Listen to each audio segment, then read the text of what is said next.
Hi! Merry Christmas. Well, it's going to be Christmas in a couple of days. London's in lockdown. And I thought, fuck it. I'm still going to be festive. Look, sparkly lights. Look. Danny DeVito from Always Sunny in Philadelphia. It's Christmas. But you know what? Aside from all of that, and aside from the negativity, I wanted this to be kind of celebratory because I'm speaking to an old friend of mine that has been, I wouldn't say an elder brother. Actually, yeah, elder brother's about right. I think, hang on a second, it's just messaged me. You need to be on a phone, bro. You need to be on a phone, bro. Yeah, he has been like sort of a guiding light, let's say, and an older brother figure. To me, it's Chandrasonic from Asian Dub Foundation. And I started life in my musical career in around about sort of 96 as a DJ. And then sort of the big thing that happened to me was that I got into a punk band called Charged, which is the stage outfit, the t-shirt that I used to wear on stage right now. And this punk band formed by Harvinder, big up Harvey, was signed to Nation Records, and we used to tour the world like crazy, went all over the place, got quite a bit of attention, but it was kind of a head fuck, because you imagine when you're in your 20s, you're broke, you're living on cornflakes essentially, and then you're flying around the world, and it's kind of, it messes with you.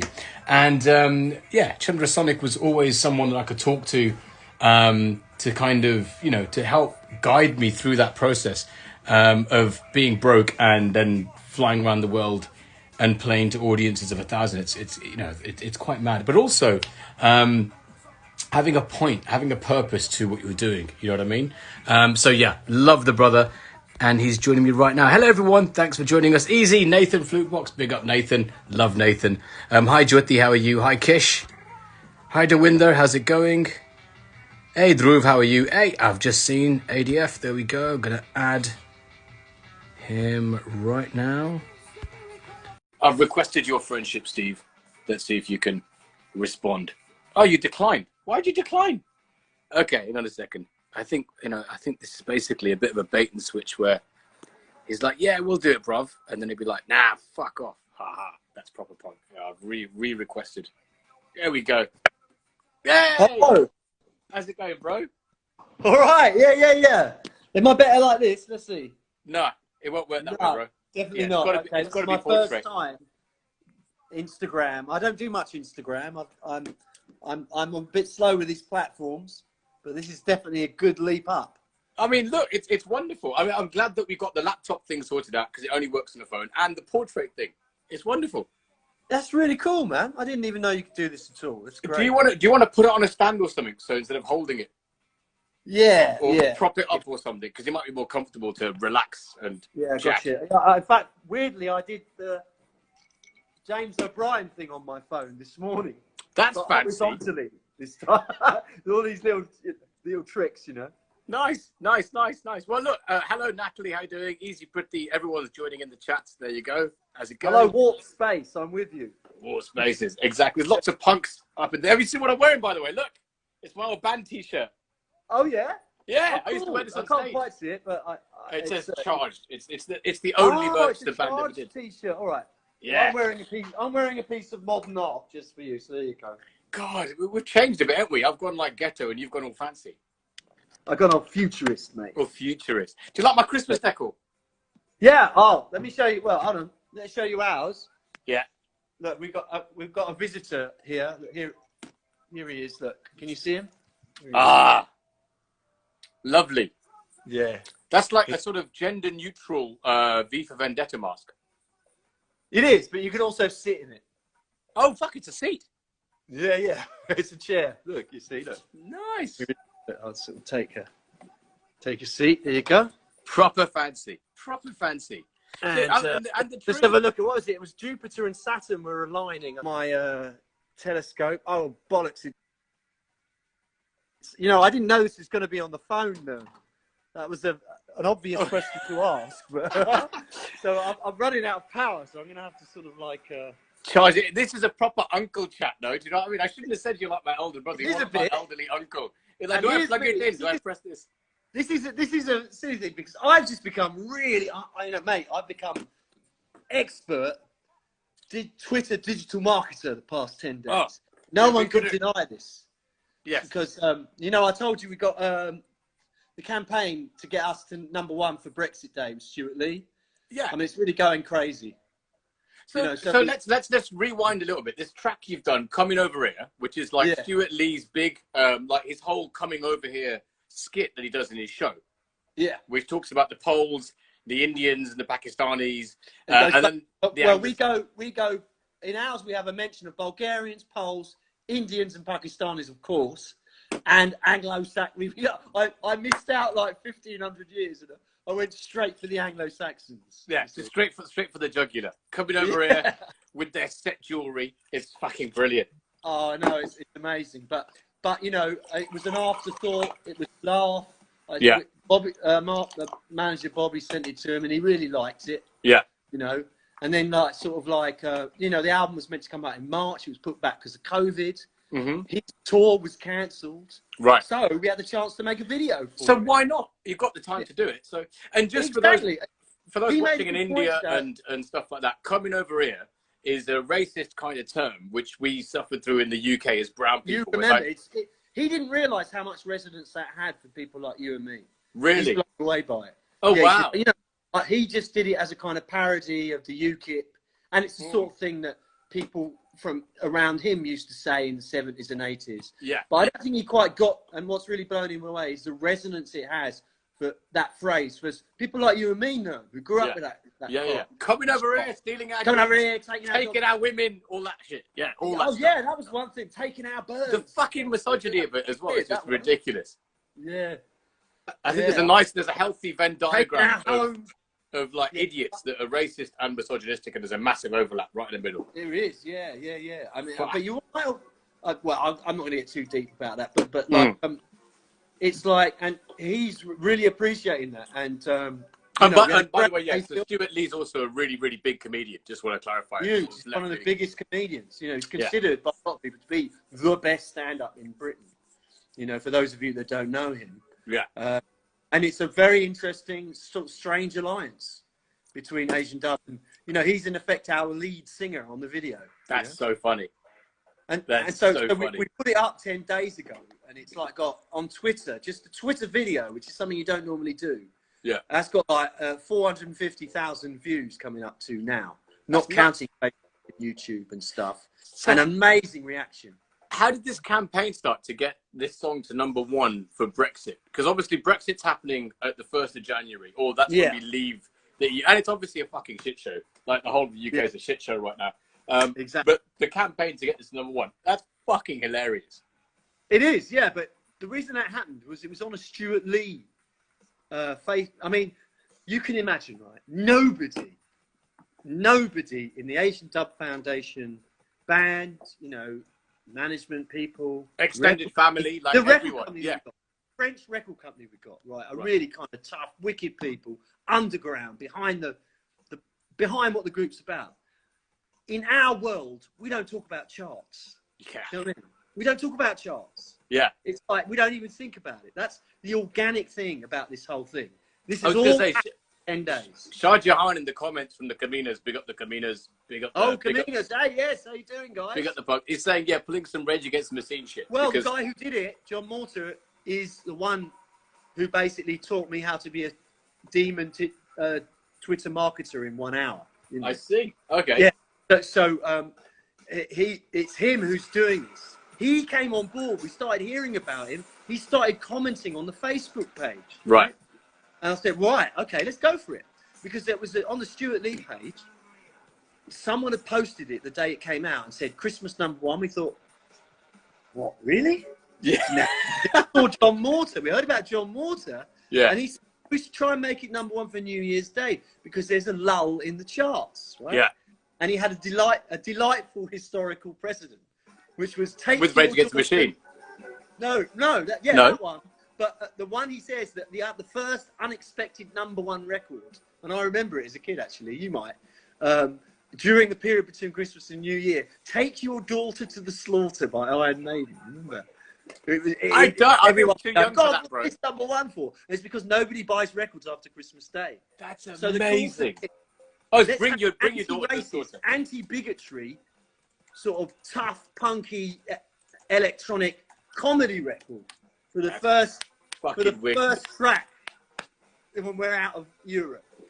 And so that's what this is. I mean, it's mad, but do you know what? It works. The track, and what's really cool about the track, and Stuart pointed this out. I hadn't thought about it. I'm going to blow. I'm kind of blowing me out on trumpet, I know, but like, big up Actar, big up Tom in the comments. How's it going, Jeff? Yes, Actar. Just been speaking to Actar actually. Oh, nice. Yeah, it's like the thing is that very rarely do you get a comedy record that's funny, but it's also tough. Do you know what I mean? Yeah. That's also a bit defiant. You laugh defiantly. You know what I mean? Most records, comedy records, it's either the music backs the comedy or it's a comedian singing and it's slightly light-hearted. Do you know what? I can't think. Basically, my head went to Life of Brian, the soundtrack, and Derek and Clive, and I can't think of. My head's gone blank to actual Derek comedy. Clive, records. yeah. I've got a Derek and Clive record. It's fucking brilliant. Yeah, but neither of those tracks would be like, you know, if you take the track it's ADF. It's no less ADF for having a comedy element to it. Do you see what I mean? Absolutely. Yeah, and I think it's hard to find a precedent for that. Do you think that this is basically like, no, you were saying that you're really crap at social media or whatever, and you're learning how to do it. Not anymore. Not anymore. Well, but this is what I was going to say. Is Instagram, yeah. But like, how does this work? But it's more like, it's like, hello? Anyway, so the point is that you've gone from being in this band that was very much an activist I'm band. losing you now. Oh, just as I was complimenting you. Hello, I'm here. Oh, hello. So I was going to say that, okay. Can you hear me? Yeah, you back? No, I'm having problems here. Is that me or you? I think I'm okay. Is that me or you? I think it might be you, bro. Let me just see if it's... Yeah, okay, let me see if the I can Wi-Fi... get a better signal somewhere. Hold on. Yeah. You on Wi-Fi or 3G, 4G, 5G?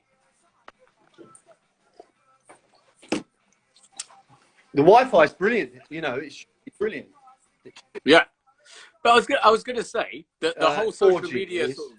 Oh, yeah. Can you hear me now? Yeah, I can totally hear you and see you. Yeah. Is that better? Yeah, totally fine. But the whole the idea of ADF being like a campaigning not band. working. Hello, can you hear me? Can you see me? Can you hear me?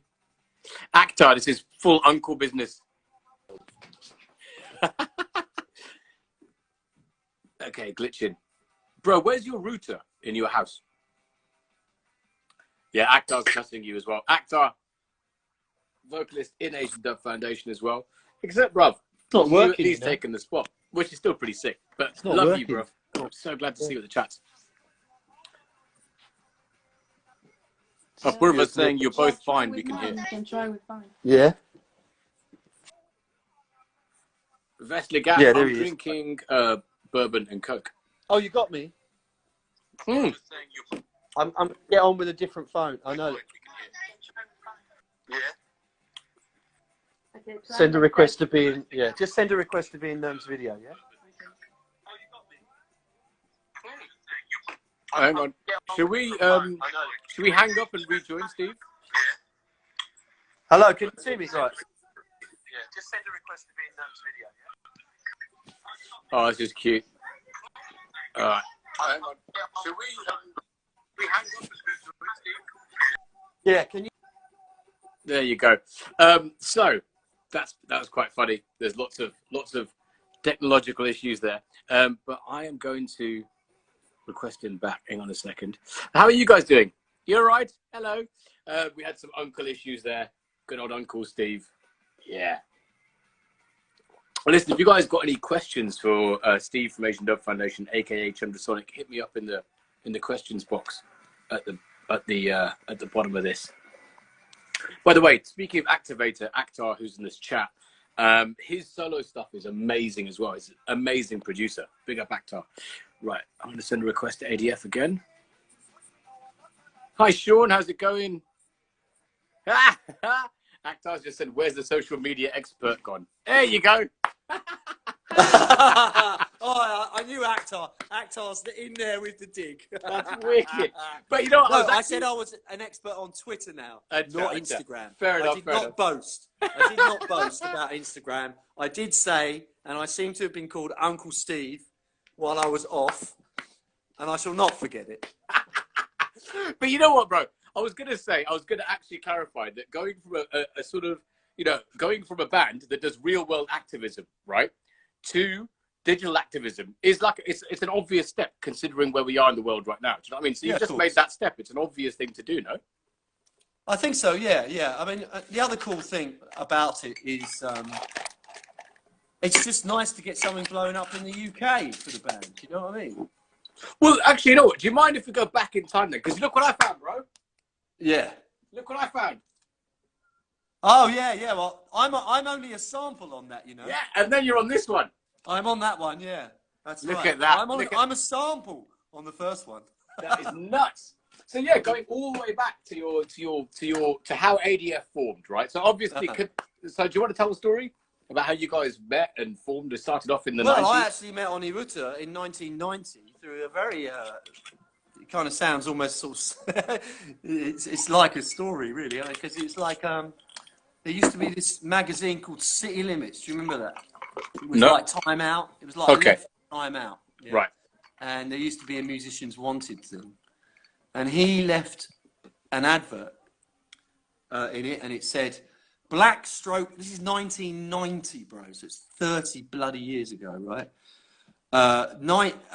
He left a message, and an advert, and I still remember the exact words. It's Black Stroke Asian musicians required for experimental dub noise project, right? That sounds like only today. Yeah. That's the only and I was the only one that answered, and then that started that relationship off. And then he started ADF with Dida and John Pandit. Right. And I think his subconscious, if not openly stated thing, was to kind of try and make it a sort of band thing. You know? And I think that's why he asked me down to join about 5 or 6 months after they'd started. They managed to put the EP out already. I mean, they were pretty.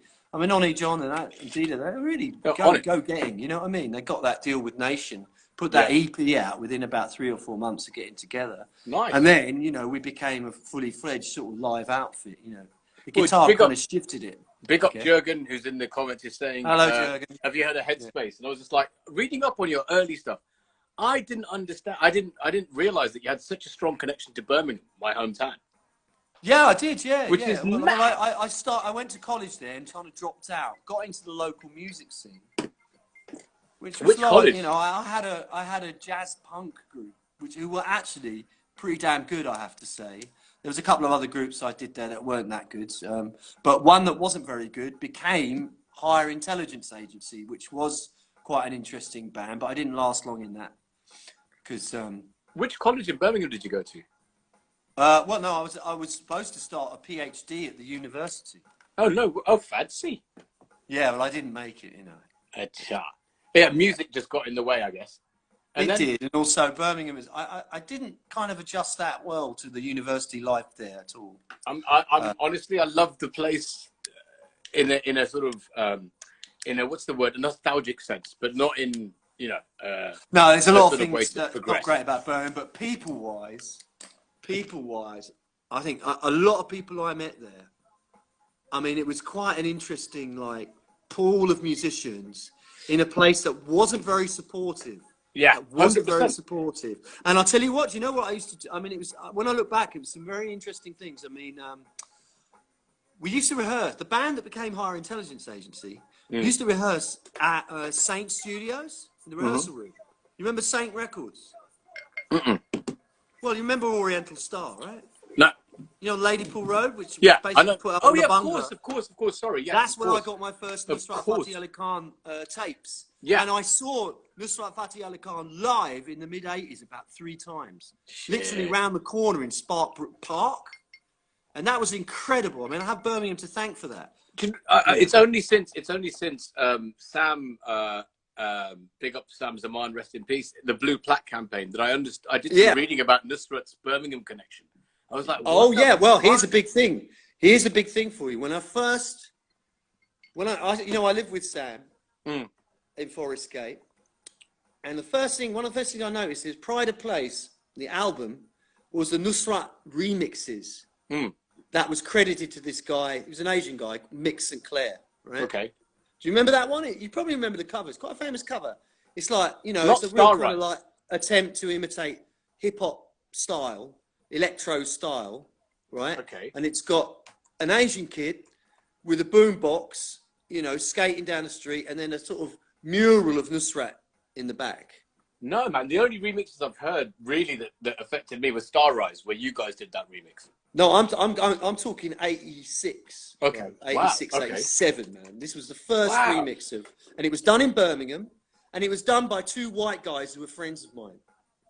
Fuck off. But it was credited to Mick St. Clair, who was a big sort of Bhangra DJ. Wow. And they also did, they recorded DCS there. Mick Sinclair. Yeah. I'm Googling it now. Yeah, if you see that, I don't know, Mick St. Clair, Nusrat Fateh Ali Khan remix. It probably sounds a bit primitive now. But what they did was really good. Mick St. Clair oversaw it. Well, I mean, like, you know, the other Birmingham thing was like Simon and Diamond, obviously Swami, Apache Indian, all that lot. Yeah. And then for me personally, Apache, it was like Ozzy Osbourne Indian, and all that, you know. I was there when I was in I mean, Apache Indian wasn't the only one. They were recording a lot of that Bhangra Muffin stuff there, and I heard it, and it was bloody amazing, a lot of it. And also, I went to a few Bhangra gigs at the Dome in Birmingham as well. See, honestly, and a LARP. Honestly, I was very much more in the metal punk side of things, and I liked it all. I mean, I liked it all. To be honest, I was kind of a lot of the contacts I had, and weirdly, I knew a lot of people that Stuart Lee knew.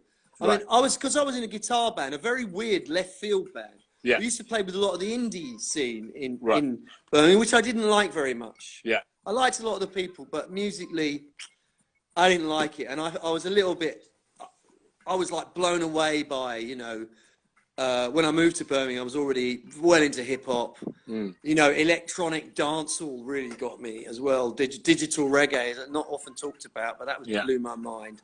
But I also liked a group called the Nightingales, and I knew that they were big in Birmingham. And I thought, well, my choice was either one in London or one in Birmingham. And I thought, well, you know, it might be nicer to go to a different place. But, you know, it was a mixed thing there. But I had my wonderful first son there, who's now a brilliant musician. Who still lives there. A lot of good people. There were some great people that came out of it. Rockers Hi-Fi. Did you? Yeah. I knew those guys. They did some great stuff, heavy stuff. On the more indie side, there was a great indie band from Birmingham. Pop Will Eat Itself were really great looking back on it. Great people. I didn't know Pop Will Eat Itself from Birmingham. Well, they were Stourbridge, but they hung around. They were, you know, I'm still in touch with those guys. No way. Because I think the time I remember going to school and seeing Pop Will Eat Itself everywhere, heard them, and then it was their track with the Prodigy, which was their law, right? Is that right? Yeah, but I'm talking about a bit earlier. When they first hit, they were an indie band, and they were right. And what was really good about them, they completely threw away the indie, and they brought in a kind of real brummy hip hop. That's nuts. They tried to do the Beastie Boys in Stourbridge and Black Country, you know, and it worked. And you look back on it, it's pretty good. Amazing. They were a great live band, very funny, and they had a brilliant drummer they poached the drummer from the band that I was in that became Higher Intelligence Agency.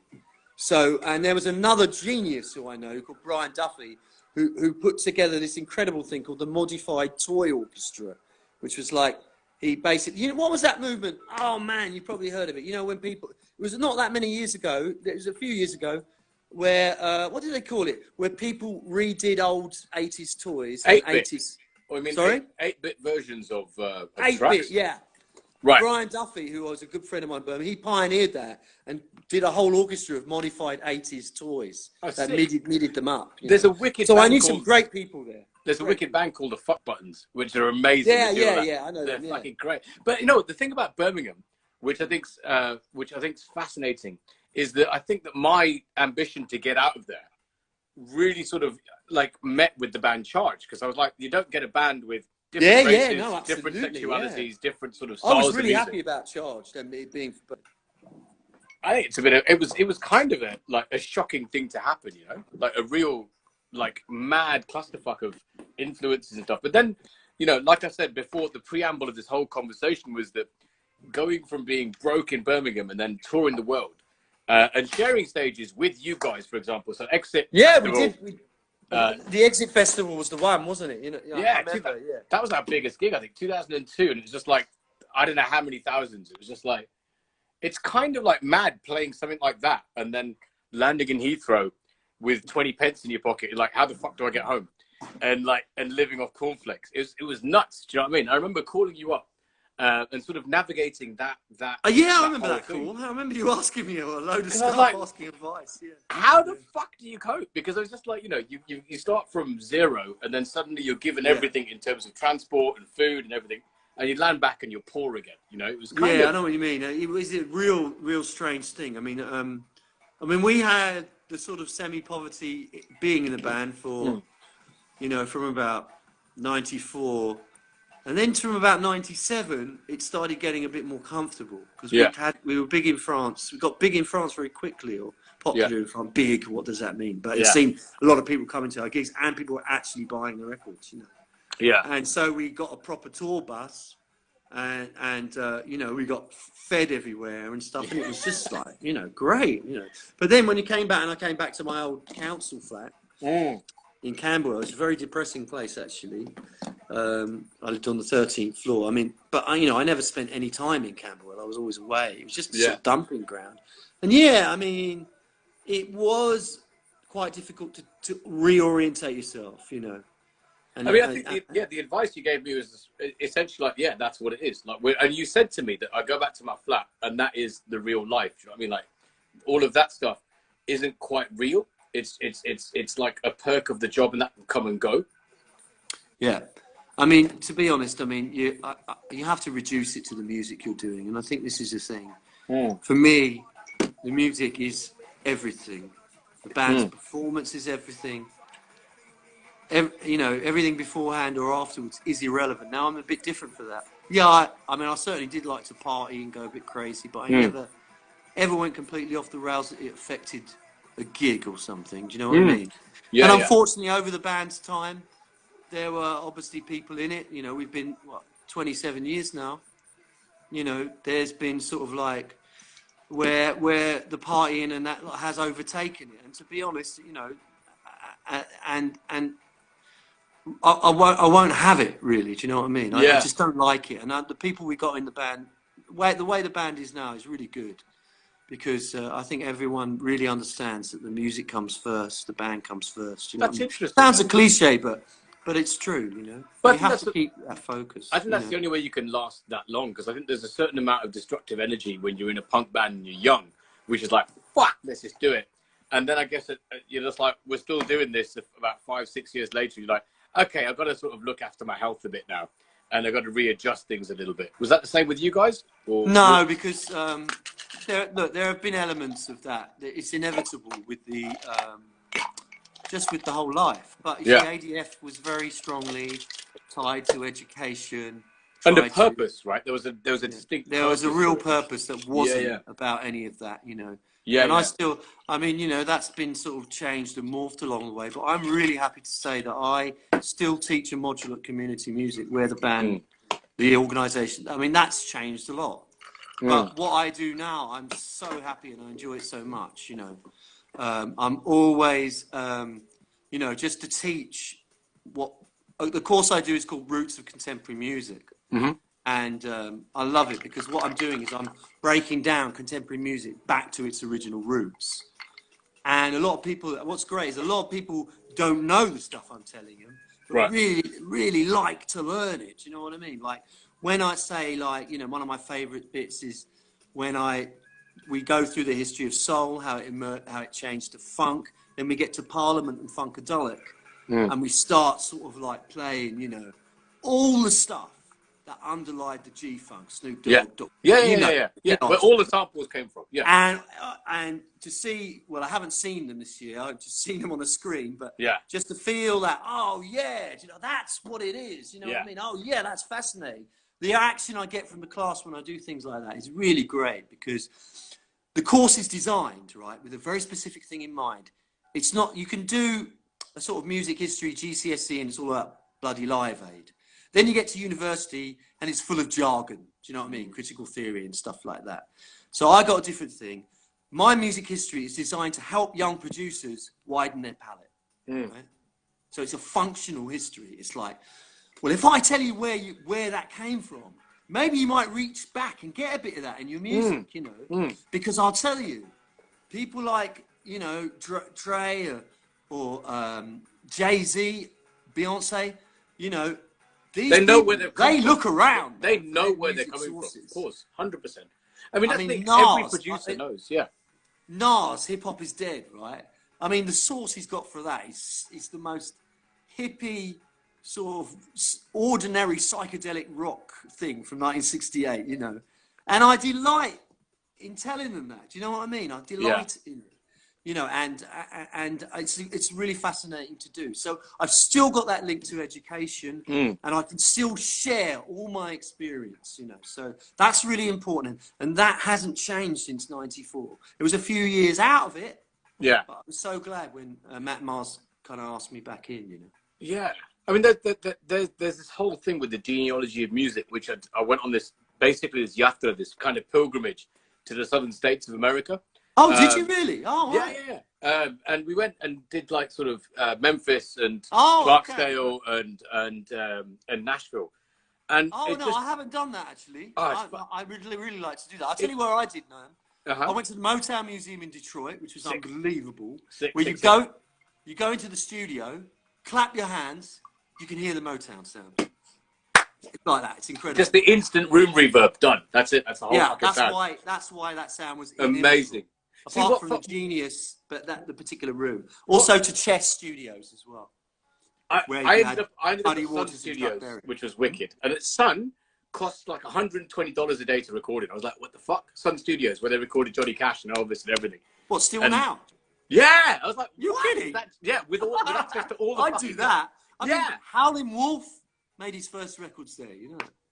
But 51. The other thing is, though, that the sort of genealogy of kind of the whole of Western popular culture, to me, you can putting aside the Asian subcontinent for a bit, but going specifically from America to the UK, and and sort of putting aside the UK's remixing prowess, because the UK is fucking great at remixing culture. But the genealogy going back to essentially a combination of slave rhythms and choral hymns is fucking nuts. Like, it just blew my mind. It was like everything comes from rhythm and fucking notation. Well, I'll tell you what. And that's it. Shall I tell you who told me something which stayed with me? Jerry Dammers of the Specials told me that he says modern music, you know, R&B or whatever you want to call it, actually has its roots in French chamber music, right? Oh, in the Zydeco, yes. Sorry, Karen. Well, no, because you see, the slaves were forced to play in New Orleans. Yes, were forced to play French chamber music. I went to a Zydeco dance there, like an old school French ballroom chamber thing that you're talking about. I think it's called Zydeco, which is why I'm freaking out, because you just may remember it. Yeah.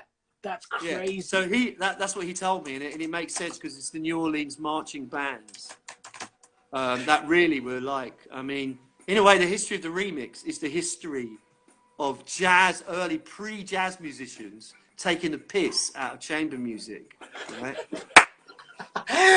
Literally, to jazz something up is to rework it. Wow. So a lot of that stuff was a piss take of the music that they were forced to play. That's amazing, which is basically what you're doing with Stuart Lee right now. Oh, well, it's interesting to say that. I finished an interview with Louder Than More just now. Strange Alliances is what it's all about. Asian Dub Foundation and Stuart Lee. How about professorial Germans who studied avant-garde classical music and transferred it to synthesizers, i.e. Kraftwerk, and the fucking Bronx? Yeah? Yeah, 100%. Or 100%. Or white middle-class teenagers in the early 60s, late 50s, listening to 50 to 60 to 70-year-old black musicians from bloody Mississippi.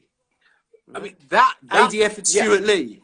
I mean, of course. And not forgetting the guy who filmed it, Global Faction, actually.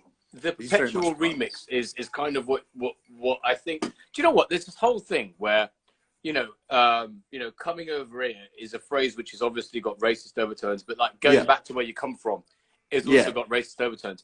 But the one thing I think the UK's got going for it is this mongrel nation that's able to combine absolutely all sorts and you of know shit what? This and spit it back is out kind again. of the driving thing behind the track here. Is that we actually want to show that to be number one on the day we leave Brexit with a track that is pure. Well, that's so strange. I was about to say pure mongrel. Pure mongrel. Yeah. Would you call that an oxymoron? Do you know what? It's quite good, actually, isn't it? Pure mongrel.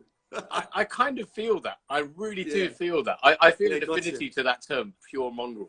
Yeah. Pick up Nathan, Nathan's next said, mongrel. did he say that? Nathan's just said, Flukebox just said yes. Yeah. I know. I think he might have been responding to that. I think I just big up Nathan. A positive. Nathan's a positive. You know what I mean? I'll take that. Yeah, that's right. Me and him see totally eye to eye on this stuff. I fucking love Nate. I'm so happy to see him in that He's video. He's a genius, mate. Awesome. Jimi Hendrix and the flute. You know what? I think I've never heard Jimi Hendrix play a beat on a guitar. Yeah, but what he did do was change the instrument and expand its possibilities. That's my thing. Which you also did. So tuning, the famous thing about fucking with your guitar. Okay, so here's the thing. I've never been able to understand the guitar, right? I know where the notes are. I understand the rough things of chords, but the whole idea of, like, it's more of an instinctive thing. The whole idea of someone like you who achieves such heights, you know, professionally, just tuning your guitar to the same key, all of it. Yeah, that was something I do. I never really did it live. Right. I never really did it live. No, a couple of times I did, but a lot of effects. You see, a lot of sounds on our tunes. People don't know it's guitar a lot of the time. Right, because it's just stuff you fucked with. Yeah. I go crazy with it, you know. In a way, I think, hey, what are you doing? We're having a stealth attack from my son. Hello. Yeah, well, come and eat. Nerm doesn't mind. I don't mind. No. Here, do you want to see your Uncle Nerm? He's been calling me Uncle Steve. I'll get my revenge. Yeah, come and meet Uncle Nerm. Go on. Hello. This is Leo. Hi, Leo. This is your Uncle Nerm. Hello, little Leo. How are you? Okay. Merry Christmas. Yeah, there you go. That's awesome. Yeah, so come and eat what you want. We're okay. Yeah. So, yeah, man. I mean, like finding, like, retuning guitars and sort of deconstructing Western ideas of what music's meant to be is pretty fucking. It's pretty much what you've done your entire career. Well, I think when it comes to hi Bancooli. Also, there's a guy I met. He's kind of big in a sort of contemporary Afrobeat scene. Just nice. Came on. That was really nice. Big up. Bumped into him. Big up Bancooli. Nice to hear from you, man. Well, for me, the interesting thing for me is that I never really learned to play guitar properly. Yeah. And I don't like virtuoso guitarism. I never liked it. That's not why I play guitar. Really? So what are your thoughts about Prince then? Prince? Yeah, because it's virtuoso. He was a virtuoso at everything. But I'll tell you what, Prince did not. Prince was funky, right? And, you know, and anything you did was funky. So my defense came up straight away. I'm sorry, bro. Yeah, I mean, let's face it. Yeah, I mean, let's face it. No matter what he does, it's groovy. Do you know what I mean? Yeah. I mean, Prince, am I a massive fan? I tend to just I like the Around the World in a Day parade and Sign of the Times. But in terms of a guitarist, and his virtuosity was my point. Yeah, it was, but he had a great groove. He was very funky. I mean, I see him as a holistic musician. I don't see him as a guitarist in that sense. You know, he was a kind of orchestrator, you know, so all kinds of things. You've just reminded me of something, actually, because there was that one time when I was doing some correspondence work for MTV India, and I came to interview you guys. And I think Oni didn't recognize me from Charge, so he thought I was just a fucking idiot reporter. And then he clocked halfway through. He was like, "Oh fuck, it's you. Oh fuck." And then obviously it was fine. But you could be both at once. You could be in charge and an idiot reporter. Exactly. I mean, I am. Two things can be true at once. I mean, these are very, very. They are actually true constantly. I'm just a constant idiot. But the point was that you were on tour with Radiohead at the time. Yes. You're on tour with Rage before that. You've collaborated with fucking Iggy Pop. Rage Against the Machine, in fact, just retweeted your whole campaign. They did, yeah. Which is nuts. Big up. And like, again, you've had this very, very, like you said, the music's important, the activism is really important, the purpose is important, and you've had all these sort of bands that respect you, toured with you, collaborated with you. Is there anything left, like professionally? Is there anything you want to do? Like, is there anything like dream collaborators? Because I'm like, mate, what the fuck? You toured with Radiohead, you toured with Rage Against the Machine. I mean, all right, wicked. Yeah, I mean, yeah. Do you know what? That was something we never particularly asked for. You know what I mean? We didn't. This is the interesting thing. Oh, poor you. Oh, poor you. No. I have to be honest. It's the truth. The band didn't aspire to that at all. Yeah. I mean, what was really... I'll tell you... shall I tell you something? I think it's really funny. I don't know if anyone else did. I laughed about it for weeks, right? Yeah. We were in a recording studio, and down the road and down the corridor, we were doing our first album, I think. Down the corridor... What, Rafi's Revenge? No, Community... No, fucking Facts and Fictions. Yeah. Right. I think it was there. And there was an office there, and there was a record company there. And their main act was Chris Jagger, right? Mick Jagger's younger brother. Okay. And there's posters of him everywhere. Okay. And like Dida and his friends would come and go, oh yeah, Chris Jagger. Chris Jagger would come in sometimes. And Dida and his friends, I said, do you know his brother, Mick? I said, oh, I think I've heard of him. Was he an actor? Right? And I just thought it was incredible that the lead singer of Asian Dub Foundation, right, and we did tours with all these bands, was more familiar with Chris Jagger than Mick Jagger, right? I don't know who Chris Jagger is. This is amazing. Exactly. No, who does? Who does? Fuck. But it's just really funny that Dida knew Chris Jagger more than he knew Mick Jagger. But that shows you there was an element in ADF that was totally, completely distant from the kind of groups and world that we eventually kind of just sort of like not stumbled into, but kind of walked into because we were asked to. We were invited. No one aspired to open for the Beastie Boys or open for Radiohead or open. Nobody in the group. Nobody. Or have Iggy Pop on a Bunga track. Oh, now that was a bit that's of me. fucking that cool. was aspired. Well, no, he came up to us. I'll tell you what he said. Do you know what, by the way? Do Gravestone. you know what? I've got to fucking... Actually, there's something here, right? I had a show on Six Music for years, right? Yeah. And then it got cancelled because Iggy Pop joined the station. And you know what the fuck happened, right? What? I ended one of those shows playing No Fun. Oh, you kidding? With your collab. And I'm like, what the fuck did I do? I just lost my job. Because of that prick. No, I shouldn't laugh at you losing your job. I must say, that's a great way to go out. Yeah, just like, oh my gosh. There you go. No, that happened. Iggy took my job. Coming over here, taking my fucking job. He's American, isn't he? Bastard. Yeah. Coming over here. You blooming punk legends coming over here. Do you know what I mean? Fuckers. Taking the DJ spots. The great thing about that... Great thing about that phrase, you can apply it to so many things. People have been doing it on, you know, the great thing, you know, with that fantastic thing yesterday, the Sikhs helping the lorry drivers. Yeah. You know, I had people tweeting out to us, going, bloody Sikhs coming over here, giving fantastic food to stranded lorry drivers when the government won't help them. Like this kind of stuff. It's amazing. Fuck. It's just applicable to everything. It really is. That's the thing. I think that finding the comedy in the darkness is the critical point, right? Like, and I'll tell you, this has been so funny because, like, you know, the let himself go thing, the Stuart Lee thing. You know that one? His phrase. He did a sketch about Jesus. Well, you know, Jesus, he's let himself go a bit. You know, he's kind of, you know, after the crucifixion, times were hard and stuff. And so, whenever Stuart Lee appears in something, there's this whole thing looking at him and saying, so and so is letting himself go. Like Terry Christian has let himself go. Orson Welles has let himself go. Rajan Karadzic, all about him. And on the YouTube page, I'm telling you, there's about 500 things of Stuart Lee looks like someone, and then you say he's let himself go. Let himself go, yeah. Right. And we're not in the running. There's only been one. Do you know why? Because you're all quite trim. Like, considering you're an uncle and you can't use the internet properly. I mean, you're still pretty svelte. You know what I mean? And I mean, Well, I've lost a lot of weight the past 10 days because I've just been on Twitter all day. Oh, well, there you go. But also, I was quite chuffed I got back into this fucking T-shirt, to be honest with you. Yeah, you look bloody good, mate. I was like, I mean, shit. Like, no pot belly. Well, I'm sucking it in now, but yeah. Nathan calls it hybrid vigor, you know. Hybrid vigor. That sounds like a sex toy. And maybe it is, yeah. Maybe. But I'm not telling. But you know what?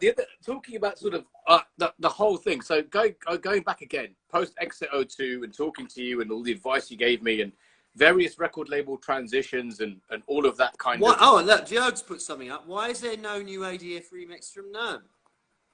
You're welcome, mate. We did Roundup, didn't we? Or Decode and I did Round. Or Decode that was but mate, that was bloody 15 years ago. That was a long time ago. Yeah, that track stands up. Actually, I want to get it back in the set. Actually, I really do. Do you want the parts for the remix? No, you do another one, mate. Do another remix. Do a remix. We could. I could do Coming Over Here if you got the parts for that. You could do. I could turn that around. I've done 2 remixes of that with different parts of the sketch. So we could call it the "Fuck Off Back to Where You Came From" remix. Yeah, we could do. No, I think that one's kind of taken for the moment. Okay. Track, definitely. Let me know. Yeah. Let me know. Yeah, we can do something. I'm kind of like monopolizing that one.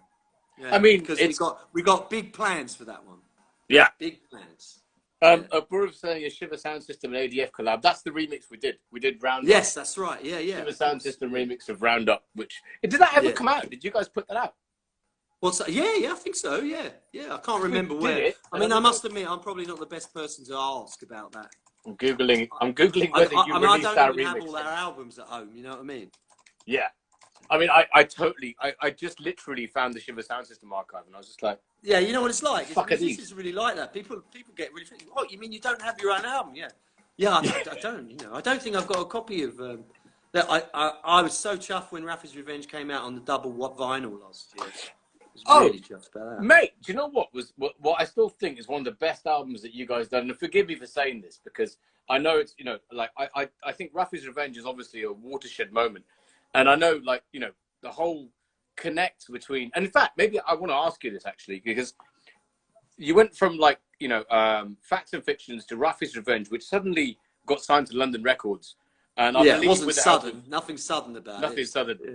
Yeah. Took a while to get to that. FFRR. But, like, was it... Like, it was Primal Scream and Adrian Sherwood that had your backs on that? Or how did that work? Primal Scream had our backs, yeah. Alan McGee. Right. Listen, I'll tell you, that guy is brilliant. I found out years later, I spoke to him. He said, there was no way I was going to sign you guys. I'm not going to pretend. I only really know about like white boys with guitars. I'm not going to pretend, but I'm going to tell everyone that I'm going to sign you. That's what he said. Okay. How great is that? And so, in those days, do you remember the days of the bidding wars and all that? Yeah, totally. Yeah, which we don't really have anymore. These not like it was then, but basically he stoked it up, and Bobby and the members of Primal Scream, they were so supportive to us. I mean, most of the group, I knew Primal Scream. I'd like Screamadelic, and most of the group didn't know Primal Scream. But it turns out that when we went out with them with loads of gigs, they'd released what was their best album, and Adrian Sherwood had done a dub version of it. Called Echo Deck, Vanishing Point. I've got Echo Deck right behind me. On the Echo Deck's wicked, absolutely wicked, and that was just that was an unusual, but actually a pairing that worked quite well, because they were on this Adrian Sherwood on U Sound dub tip, and they had Manny on bass. He was a bloody brilliant bass player, with them. And it was big fat beats and noise and Can, it was very much a sort of Can, the German experimental band, in with dub and it was nice, we did some really cool things together. But the thing is also, like you managed to, for me, right, I find there's always this brown fucking ghetto that artists are put into. And you often need to have a sort of, an ambassador, someone of a different hue that can represent you in the white world, for example. Right. Yeah. Particularly with a fucking name like that's the power structure. Right. Particularly with a name like Asian Dub Foundation. Like I railed against, like when I was a presenter on the Asian Network before Radio 1, before Six Music, I was like, why the fuck? I don't want to describe artists as being British Asian because we've got the Bud with Asian Network. We don't need the fucking ding ding. It's not helping anyone. Do you know what I mean? So with you guys, it's quite interesting because you've managed to use the word Asian in a fucking amazing way and reframe it entirely, and B, had the best fucking allies. You know what I mean? It's kind of like a sort of a perfect storm of goodness. But you see, the thing is, now other members of the band will hate me for saying this, and I'm quite nervous about saying it myself, but it's true. Okay. We were an accidental, unintentional, great rock and roll band, right? Right. You know what I mean? Well, because you could fucking play and you were good. Not in that horrible Rolling Stones, Guns N' Roses, but in the way that Public Enemy were a great rock and roll band. I mean, but Orbital were a great rock and roll band. Do you know what I mean? Exactly. Yeah. That I think is obvious. Well, like Jungle was the punk of the 90s. It was fast, it was aggressive, it took no prisoners. 100%. Yeah, and it 100%. burnt places to pieces, that music. 100%. You know what I mean? It was rock and roll, it was punk, it was ska, it was Bhangra, you know, all these great grassroots. Anything that said fuck you and had a group of people communicating like in It's a almost in an like this way. sort of like unspecified rebellion. Yeah. Instinctive, artistic rebellion by grassroots of young people just making this music their own. And you get this great explosion. You find it with rock and roll, you find it with ska, you find it with Bhangra, and you find it with jungle. Do you know what I mean? And it was just acid house as well. You know, acid house too. And in America, you had the extra thing. You know, you had it with mid-60s psychedelic garage bands, and you had it with hip hop. Do you know what I mean? It's sort of enormous, almost like folk experimentation that explodes from the grassroots. And it's not particularly like, it doesn't articulate itself massively. But like the amazing thing, when I was looking at rock and roll and some new stuff about it, what's amazing about rock and roll is that white and black people just start listening to the same music and playing in the same bands without articulating it. And then they were met with a huge opposition by the establishment. And there's this great term, cultural change precedes political change. And a lot of the white people who got on down on the buses to civil rights, they had been turned on by rock and roll. Yeah. And they couldn't understand when they were like 14, 15, why these pieces of shit were telling them that they couldn't listen to that music. They couldn't play guitar with the black guy over there. Yeah, you know what I mean? There were loads of mixed integrated rock and roll bands in the 50s, you know. And they had to fight for it. They had to fight. Yeah. There's a great interview with Frank Zappa where he talks about he had an integrated band in 1956. And basically, loads of times he played, right, there would be a load of these white, you know, fascist racists, usually young people from the university, who would come armed with bars and fucking to try and stop the gig. And then the local black community, with a few sort of white supporters, would come and it'd be a big, and they would all run away and the gig would go ahead. This is like 1955, man. That's nuts. It is, isn't it? But yeah, this is the thing about music, what it does. You know, it's easy, obvious, and a cliche. So sorry, go. When you hear what? Sorry. Well, it's just that I see that energy in a million different types of music and scenes. You know what I mean? 100%. When I heard Jungle, I thought, this is punk rock speed. Yeah, it's reggae. It's almost free jazz, the drums. But the energy, and people were jumping up in the air to a jungle. You know, it's like, wow, you know. Yeah, for me, it was incredible. a transition from death metal straight to jungle. It was just like, yo, this is fucking amazing. I don't know about death metal. I have to disagree with you there. I think there is a little block there because you see, the thing about heavy metal, for it to work, it can't be groovy. That's not true. Well, I think it is.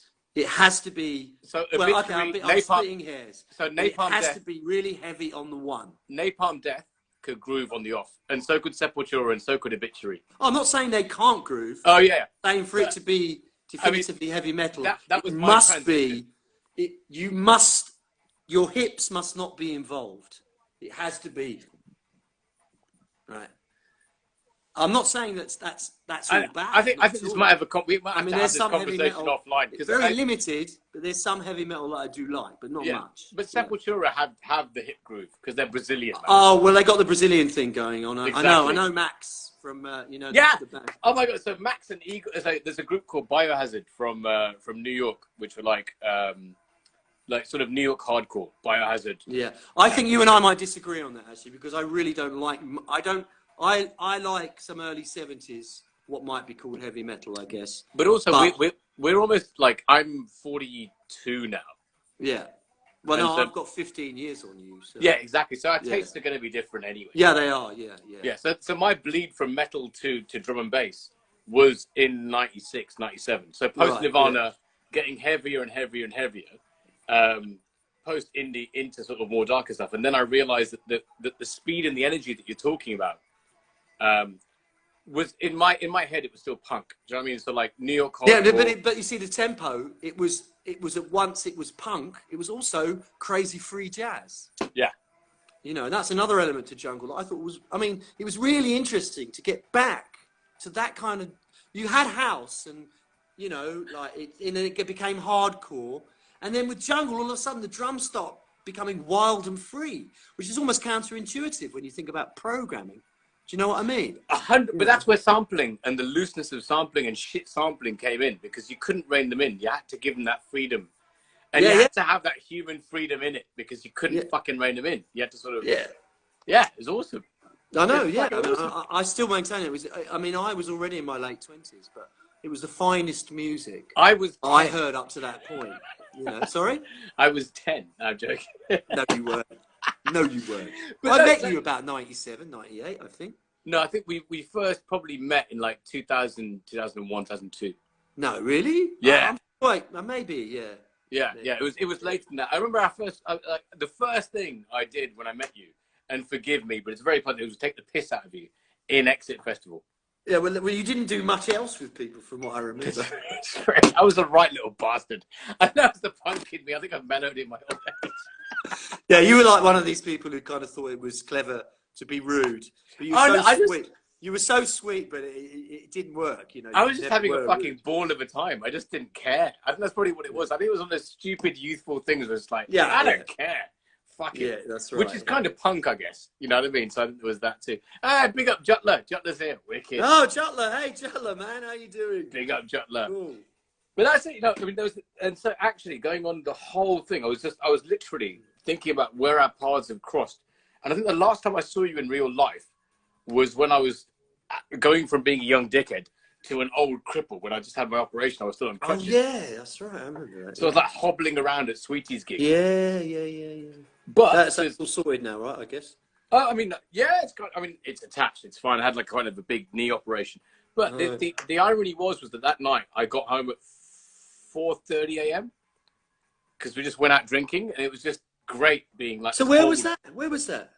So we were at Brown Girl in the Ring, which was Sweetie Kapoor's night. Oh yeah. And it was where Jeet. My Golden Bangler, wasn't it? Oh no, right, yeah, okay. Where Jeet and the ballerina did a thing. Yeah. That's and right. So Imran, nice to see you then. Yeah, Imran was there, and then Abra was there as well, wasn't he? Remember Abra was there. And then so was Vikram Dodd. Yeah. I'd spoken to him before. I spoke to him quite a lot that night actually. Yeah, Vikram Dodd. Yeah. That was a fun, and that was like last winter, I think. Yeah. But that's the last time I saw you face to face. Yeah, I think so. Yeah. So yeah, really, is that the last time? Oh man. Yeah, but we went out with just like me, Miss Muhammad, who's fucking gangster. Oh, she's brilliant. She's really one of my favourite artists. She's just. Do you know what, bro? I had this whole thing around about 2012. Like, so Radio 1 had happened, Six Music was ongoing. I was kind of like on a bit of a, you know, you get those highs when you're like, yeah, I'm on Radio 1. Hey, did you know she's done a track with Sarati recently? Yeah, of course. Yeah. And you know, I did that track with Zia Ahmed as well. Yeah. And Sharma did that track with. Who did she do it with? I can't remember. The project that Brittany put together, right? Brittany Tanuja. Yeah, that's right. Yeah. She's, by the way, anyone watching, Brittany Tanuja is amazing, and this project is called, what's it called? Tide. T-I-D. Yeah, yeah. It's amazing. Yeah, that was a cool thing to do with Zia. I think Zia is radically original. He's amazing. I think in this age, to make a virtue out of being that slow, I don't really want to say slow, it sounds negative. It's just brilliant what he does, because, you know, information comes so fast now. But just to hang on a word is something that doesn't happen very often now in this culture. So you've seen him do Mango live, right? You know, he's a bright light, you know. You've seen him do Mango live. Yeah, Mango. Yeah, that's incredible. Mango. Oh, it's amazing. Yeah. Playing the guitar. It's a real pleasure to work with him. Indian banjo. Fucking brilliant. It was quite a quirky track we came out with. I mean, it was, you know, I've never really done anything solo. Well, it's not solo, I guess. I've very rarely done anything by myself that hasn't gone under the ADF moniker. I do a lot of stuff by myself that is put out as ADF. There's been a few of that, bit of that. Yeah. I don't want to go into too deep about what you do on your own time with yourself. Well, I'll tell you, it's not pretty. So I mean, I wouldn't assume it was, brother. But yeah, so there was that whole night at Sweetie's night, which was amazing, and as you said, radical, because there's so many things. But you know, going back again, full circle to what we're talking about, is there was a thing that I felt when I was in charge in this band. We were on Nation still, and I think I had this conversation with Aki as well. Big up Aki Nawaz from Nation. Was that it was about kind of activism and caring. There's so many causes that are pulling you this way and that. There's so much injustice. And at that time in my early 20s, it kind of swamped me a little bit. It was like, I think it was that first realization that you could affect some kind of change. And then it became really overwhelming because there was so much shit to change. And I think, was it you that said that you've got to just pick your lane and fucking do that, as opposed to worrying about different things? Well, you have to focus, yeah, and you have to achieve what's possible, I think. But then again, demanding the impossible. So how do you cope with that then? How do you cope with that? Because you've got so many causes and so many things that will pull your attention. You've got, like, you know, say anti-vivisection. You've got, like, you know, there's so much shit going on in the world, right? There's so much corruption and all that. How do you choose It's a good lane? question. I don't have the answer to that. I mean, but you clearly do choose though. So how do you choose which one to follow? Well, I tend to see it as the overall. I mean, I was quite excited by the Labour Party, and I joined again. I'll tell you what made me join. Well, now I'm not, you know, but like the grime for Corbyn really impressed me. Right. Give it a couple of other things as well, right? Right. To me, it's not about the leader. You see, the problem is you've got this bloody cult of the leader in Britain. Mm-hmm. But what happened is that if you've got a party which horizontally allows different ideas to come in and shape it, on one hand, you had the grime for Corbyn thing was so impressive. Like, I got a message on the ADF Facebook, can you put this grime for Corbyn? I looked at it and I thought, listen, if a party is letting this happen, right? That's fucking cool. And it's responsive at the grassroots level, right? I'm in. And then I saw lots of other things, like all this kind of, there's a lot of discussion about sort of techno-socialism and electronic socialism. I thought, right, we've got to go this way, right? Because this is what I'm into, you know. You know, we've got to get a hold of technology and make it work for people. And people at a certain level were in the Labour parties, the younger people were coming up with loads of really interesting sort of cyber socialist ideas, you know what I mean? About currencies, about the distribution of goods, looking at old cybernetic theory, and which, you know, because it's been looked into before, this stuff. And then you've got the grime thing, and it actually electorally making a difference to the 2017 election. And I was very impressed by that. I was, you know, umming and ahhing about Corbyn, but I just thought there's certain structures in the Labour Party. And to me, that's what I really want. I want a movement that covers a lot of ground that I can get behind. And for once I did. Now, no. You know, by 2019, I think it had been completely fucked up from within and from without. So I can't really answer your question. Yeah. Right now, the profits from the single, for the Coming Over Here thing, is going to go to Kent Refugees Action Group. Wicked. Which is super fucking important, yeah. Yeah, I mean, look where they are and what they're doing. Kent. 100%. Yeah, so they are very small, but they punch above their weight, just in case vibe and belief. So we said, you know, profits from the single are going to go to you. Yeah. So and Stuart was well down with that, which is really good. You know. Nice. And also, I mean, I hope it fucking works, because that'd be so sick to get that chart. And also, we had this conversation, which was really fascinating, is that, you know, coming from a punk background, actually, that's not true, because Malcolm McLaren was very fucking good at figuring out the system and playing it. But coming from a current punk background, it's fascinating going, like, you know, we're talking about, like, how the hell do you chart? Like, what the fuck? Like, how do you... No, you're absolutely right. And this has been the most difficult thing of the whole thing. And we just got it sorted out today, literally. Right. While you were trying to ring me earlier, I had some very good news about all that. Because our record company, who are really wicked, great people, really behind ADF in principle, you know, philosophically. Yeah. And of course, us, the idea of us even looking into charts is a fucking it's a non-starter. Bonkers. What the fuck would you bother? And for the French record company too. They said, what's this fucking UK chart? You know, and it's a dark art. But we got the guy, John Mortar, who ran the Rage Against the Machine against Simon Cowthing, and he set it up, basically.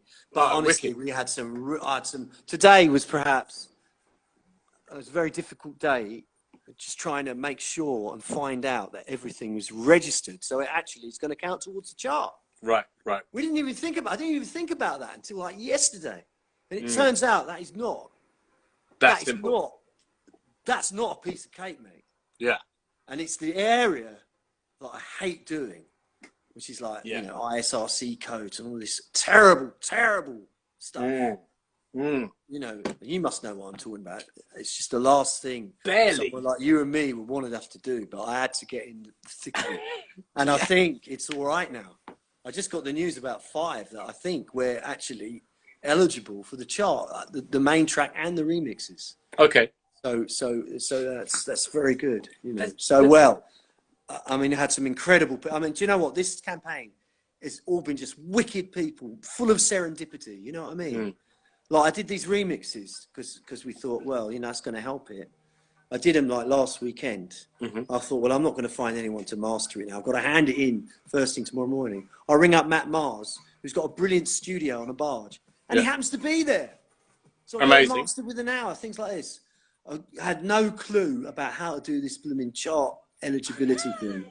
Now, I ring up someone yesterday who happens to know, and then knows a person who knows, and that can make sure it's okay. My camera's going to go blank for a minute, bro. Carry on talking. Yep, I'll speak to you. I'll say, yep. But you know what? The thing is that you managed to do it, which I guess is the most punk thing, the DIY aspect of it. Yeah, it really is like that, Nerm. It really is like that. It really is a narco. Okay, you have the idea on the day, and you do it. Because this was not planned. None of this was meant to happen. Literally, it's been 11 days. Yeah. 11 days, bro, since this started. Like, who's the competition? Like, is there going to be, like, a fucking... No, there isn't any, really, as far as I know, because everyone else is going for the Christmas #1. Right. The guys who are doing that record, Boris Johnson is a fucking cunt. You heard that? Yeah, it's amazing. John Mortar's work with them, and they're going to help us out as well once their stuff is over. So they're going for the Christmas #1, and you guys are going for the Brexit #1. That's it, the New Year's Day #1. This is like anarchy in the UK all over again. It's fucking brilliant. It's mad, isn't it? Yeah, it's really mad, and I'm right inside it, and I can't really be objective about it because every second there's some. I'm really glad I found the space to talk to you like this, actually, Nerm, because you know, we did the James that I was should really be spending my time tweeting, blah blah, but. You know, the James O'Brien thing went so well that it kind of took over itself. You know what I mean? So what was that about then? You did an interview with James O'Brien earlier. Pardon? You did an interview with James O'Brien earlier? Yeah, me and Stuart Lee, yeah. Okay, what, like live on air or like live on air, yeah, this morning, yeah. Sick. Yeah, it was. It was really funny. You know, there you go. The really cool thing about this thing is how funny it is. When I was working on the remixes, I'm crying with laughter. It's comedy in ADF. It's not you know, not all normally in the same No, kind of sentence. I think also it's kind of like it's very like it's very it tracks that you're doing it for charity as well. Like any sort of things that you're raising will go to charity, and also it kind of it tracks in a punk way just to fuck with systems, right? Well, it's definitely a maverick operation, and John Mortar is a serious maverick. He's in the mould of Malcolm McLaren, you know. You know, the one thing, right, that I think I'm going to say something that's quite controversial that may upset you. So just warning you. Yeah, okay, I'm ready. Is that like people that fuck with systems are those mavericks. And I think that you kind of do this for like altruistic or anarchic or kind of positive, at least positive kind of reasons. Or nefarious fucking reasons. And the thing is that people like Dominic Cummings, I have a begrudging respect for. No, I see where you're coming from. He's wave like of the dark disruption. side of it. Yeah, it's like Yeah, the fucking no, that kind of punk wave of disruption. He And I'm is like that. shit. I begrudgingly admire the approach, Well, even though I he's can't a admire fucking, even though he's a prick. But I kind of just the sheer sort of guts of it, basically. Yeah, but let's face it. I mean, what is But he? yeah. Is he a privately educated, sort of super privileged sort of guy? I think he is. But here's So the he's thing, almost like he's a maverick amongst that. Yeah. It's quite easy to be a maverick Do you know in what? that world. But Boris you know what? Johnson's a kind of maverick, you know what I mean? Oh no, fuck Boris Johnson and fuck Cummings as well. but he is, because he's just a bumbling oaf who can trip over and kind of get liked by people, which is just, you know. Cummings is from that. I can't admire it. Well, I think I admire the practicalities of applying the inevitable to a situation. Do you know what I mean? Like, I see where you're coming from. You're taking the partisanship out. No, not at all, not at all. I'm despairing why progressives can't fucking do that too. Yeah, there's you're definitely right about that. I'm like, motherfucker, this is our people that are actually doing this shit. No, I get you. I'm like, yo, we created a super weapon and you're using this for like, it's like, imagine the Well, I rebels mean, created Alistair that- Campbell was like that, but that turned out to be a right-wing nightmare. You know what I mean? Mass murdering nightmare. You know what I mean? Yeah. No, I agree with you. Actually, I agree that the left should be. There should be a genuinely left-wing version of Dominic Cummings, but is it possible? I don't think so. I think that if you're nefarious... Maybe to be genuinely left in that sense, See, you I'm cannot not... be a schemer like that. Well, I'm not so sure, because I think that even if you're genuinely left, there are certain points where the ego takes over. Do you know what I mean? Like the ego... Well, I think we have had a couple of people. I think Ken Livingstone was on that level. And then there you go. I think that left and right, despite that, I think it's about ego, like selflessness versus selfishness, right? It's that flex. Yeah. And I think that as humans, we're inherently flawed anyway. So all this binary thinking is fucked anyway. Do you know what I mean? It's all kind of pointless. But I don't know. I mean, I tend to put it down to bread and butter issues these days. I mean, basically, we just don't want people to get thrown out of their homes. We don't want people to get to have no representation at work and work like a dog for fuck all. You know, we want a decent health system. You know what? Not just for this country, but we want it internationally. You know, I tend to go for bread and butter issues and means to end to get bread and butter issues done. Really. Yeah. I know, but that answers my earlier question about what you choose. Oh yeah, okay, fair enough. Yeah, to talk about.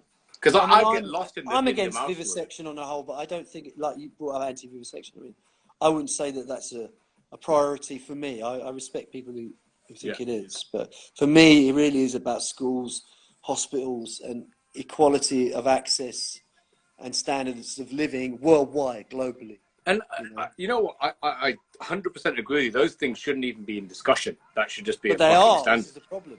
The problem is they're constantly being undermined, and people are being persuaded that it's a good thing. Support people that are out to undermine those.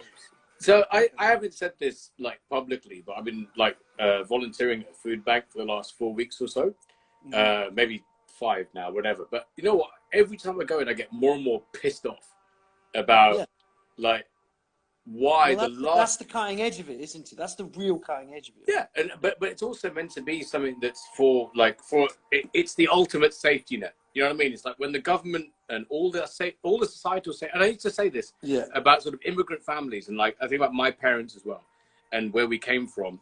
and you know, I'm not from all this. This came way later. Do you know what I'm saying? I'm very blessed. Yeah. But you know, if it wasn't for a couple of twists of fate, we'd still be, you know, wherever. You know what I mean? We're from a very humble background, and it's not radicalized me more and more, but it kind of makes me upset that this final social safety net that we have in the UK is being leaned upon more and more to provide. Yeah.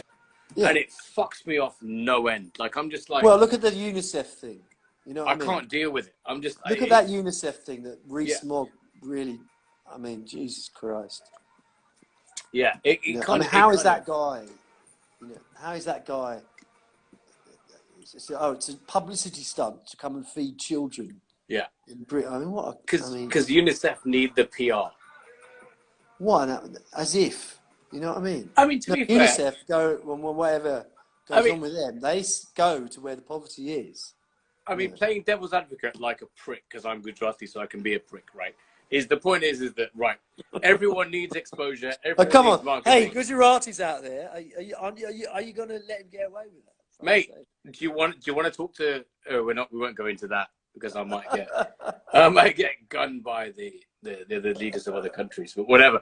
The point is that, you know, we have to, you know, if we're looking at it economically and objectively, is that every country, every charity is still a marketing experiment. No, charity's bollocks. Charity's bollocks. I wish there wasn't need for charity. I think charity just patches things up. Well, here's the point: is that the tax efficiency of a charity, you know. Yeah, but you know, the only way we can do like, I mean, there's no way we can do a record with Stuart like that for number one, and it just be to our own personal benefit. You know? No, of course. You know, but I'm uncomfortable with charity. I reckon most of the people that work for the Kent Refugee Action Network are uncomfortable with charity either. But it really is. Someone's got to do it right now. You know. So I 100% agree with you. And I think that when I went to the food bank and I saw the number of employees they had and what they were getting paid, so they're getting paid a living wage, and there's like maybe 3 to 4 full-time employees, and the rest are all volunteers. I'm like, yeah, no one's living the fucking life of Riley here. Do you know what I mean? But listen, the criticisms of charity are absolutely right. You know what I mean? Oh, do you know what? It's our mutual friend Imran. You know, Imran Khan. Interesting about it. Yeah. Oh yeah. Yeah, when he was talking about Afghanistan, he was saying that the abuse of charity systems and structures and stuff. He was saying the only kind of like places in Kabul with electricity were the NGOs. Right. And the heads of NGOs were driving around in flash cars. And he said that someone said to me, "Oh yeah," some charity said, "Yeah, well everybody knows Kabul is party town." Do you know what I mean? Yeah. And that's why we picked a very small organisation. Yeah, 100%. We were right down there, getting our hands dirty in Kent, you know what I mean? And getting a lot of open hostility. It's very small, that organisation. And it's run largely by volunteers. You know, so. Do you think it's difficult in any system to sort of separate the people that are there to create a social hierarchy and then progress through it to the people that genuinely want to help? Because I'm finding that a real issue. I'm just like... Well, now you're getting into a much deeper discussion. But it applies across the board. Well, if you're talking about, and this is a big thing, I have looked into this, because a lot of this idea comes from the right, not the you know, the theoretical right. I would respect the idea that bureaucracies... So I would respectfully disagree, because I think that happens. Now let me finish what I'm saying. Okay, sure. Sorry. What I'm getting from you saying, where I think you're going with that, right? Yeah. Is that and also fuck the right. Just want to clarify. But yeah, please absolutely continue. fuck the right. But no, I'm not saying that. No, I'm actually just throwing something out there. You know, is the critique of bureaucracies, right? Yeah. So like you get a bureaucracy that is designed to help people and what have you, and it starts to almost instinctively represent itself as an interest group. You see what I'm saying? And its interest is to continually get more money, right? And to get higher pay and to create... I mean, a great example is something like maybe I'm going off too much on a tangent here. No, actually, I'm slightly. No. I'm just thinking about it because it's basically like NASA is very interesting. I was very disappointed to find something out because I was a huge space fan when I was a kid.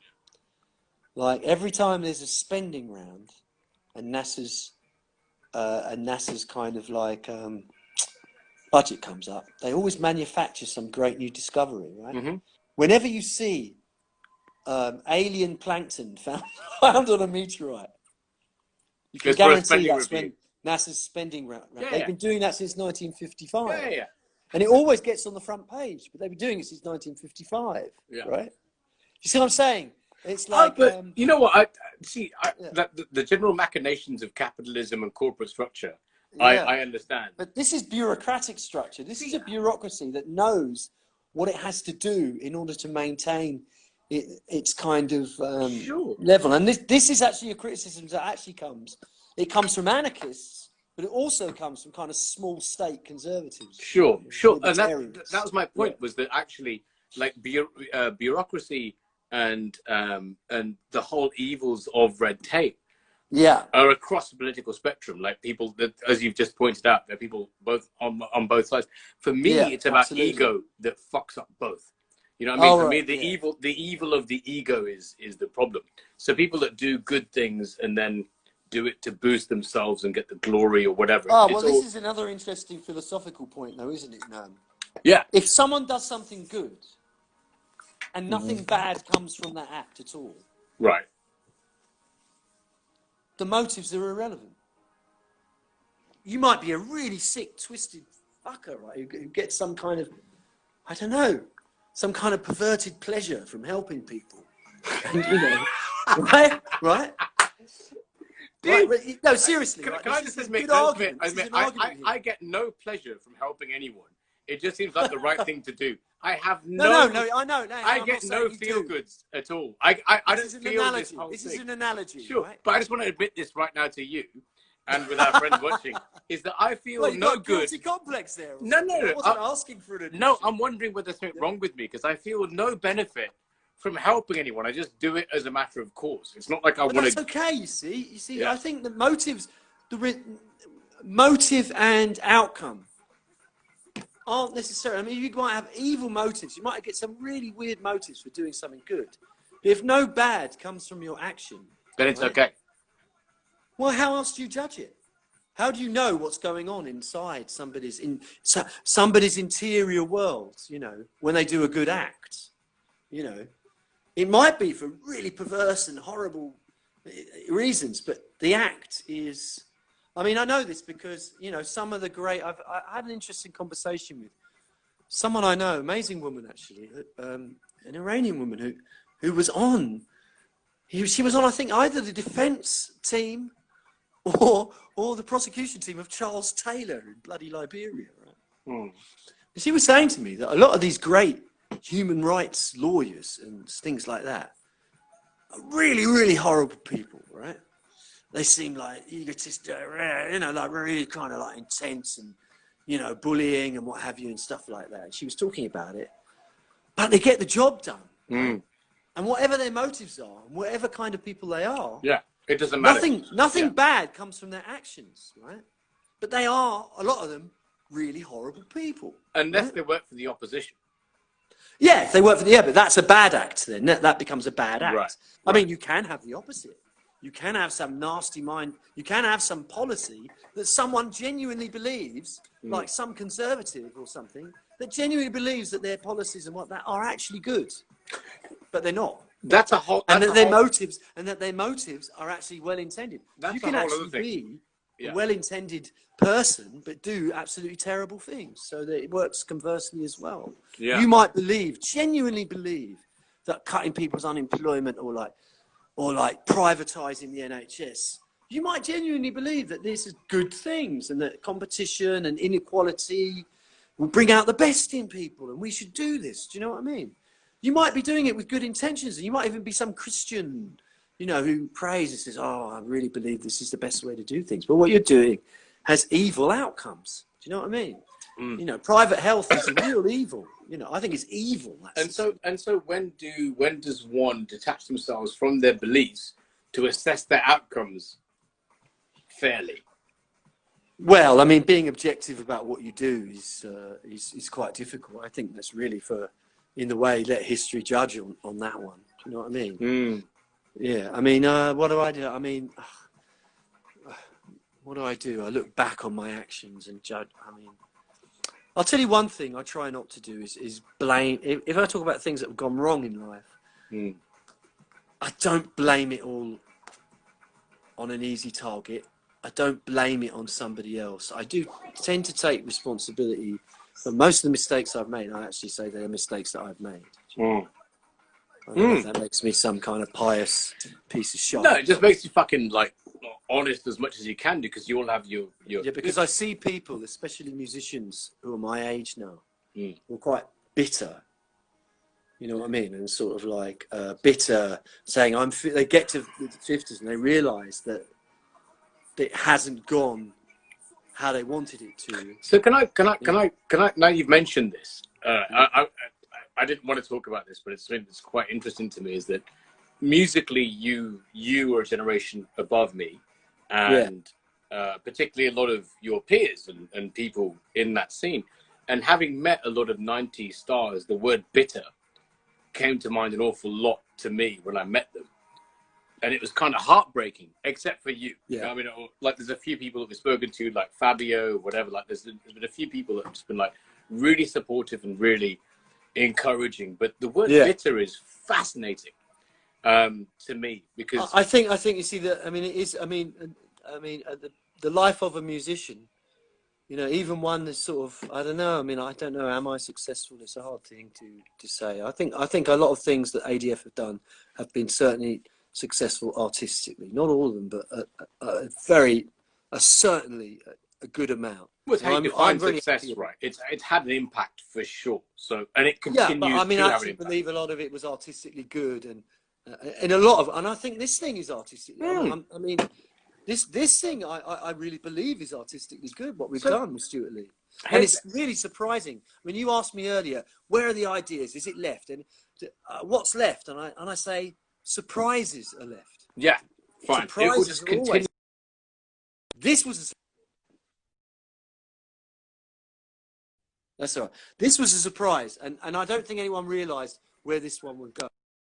Even going to be meant, which is probably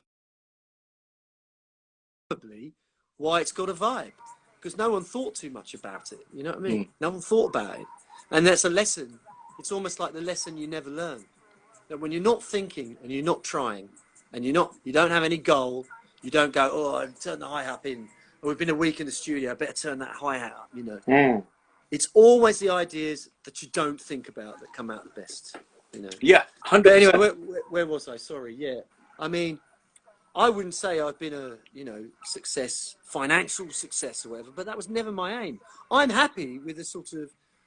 I'm not a materialistic person, you know. I was living in squats for the first 2 or 3 years till my early 30s. I was like, I still don't drive.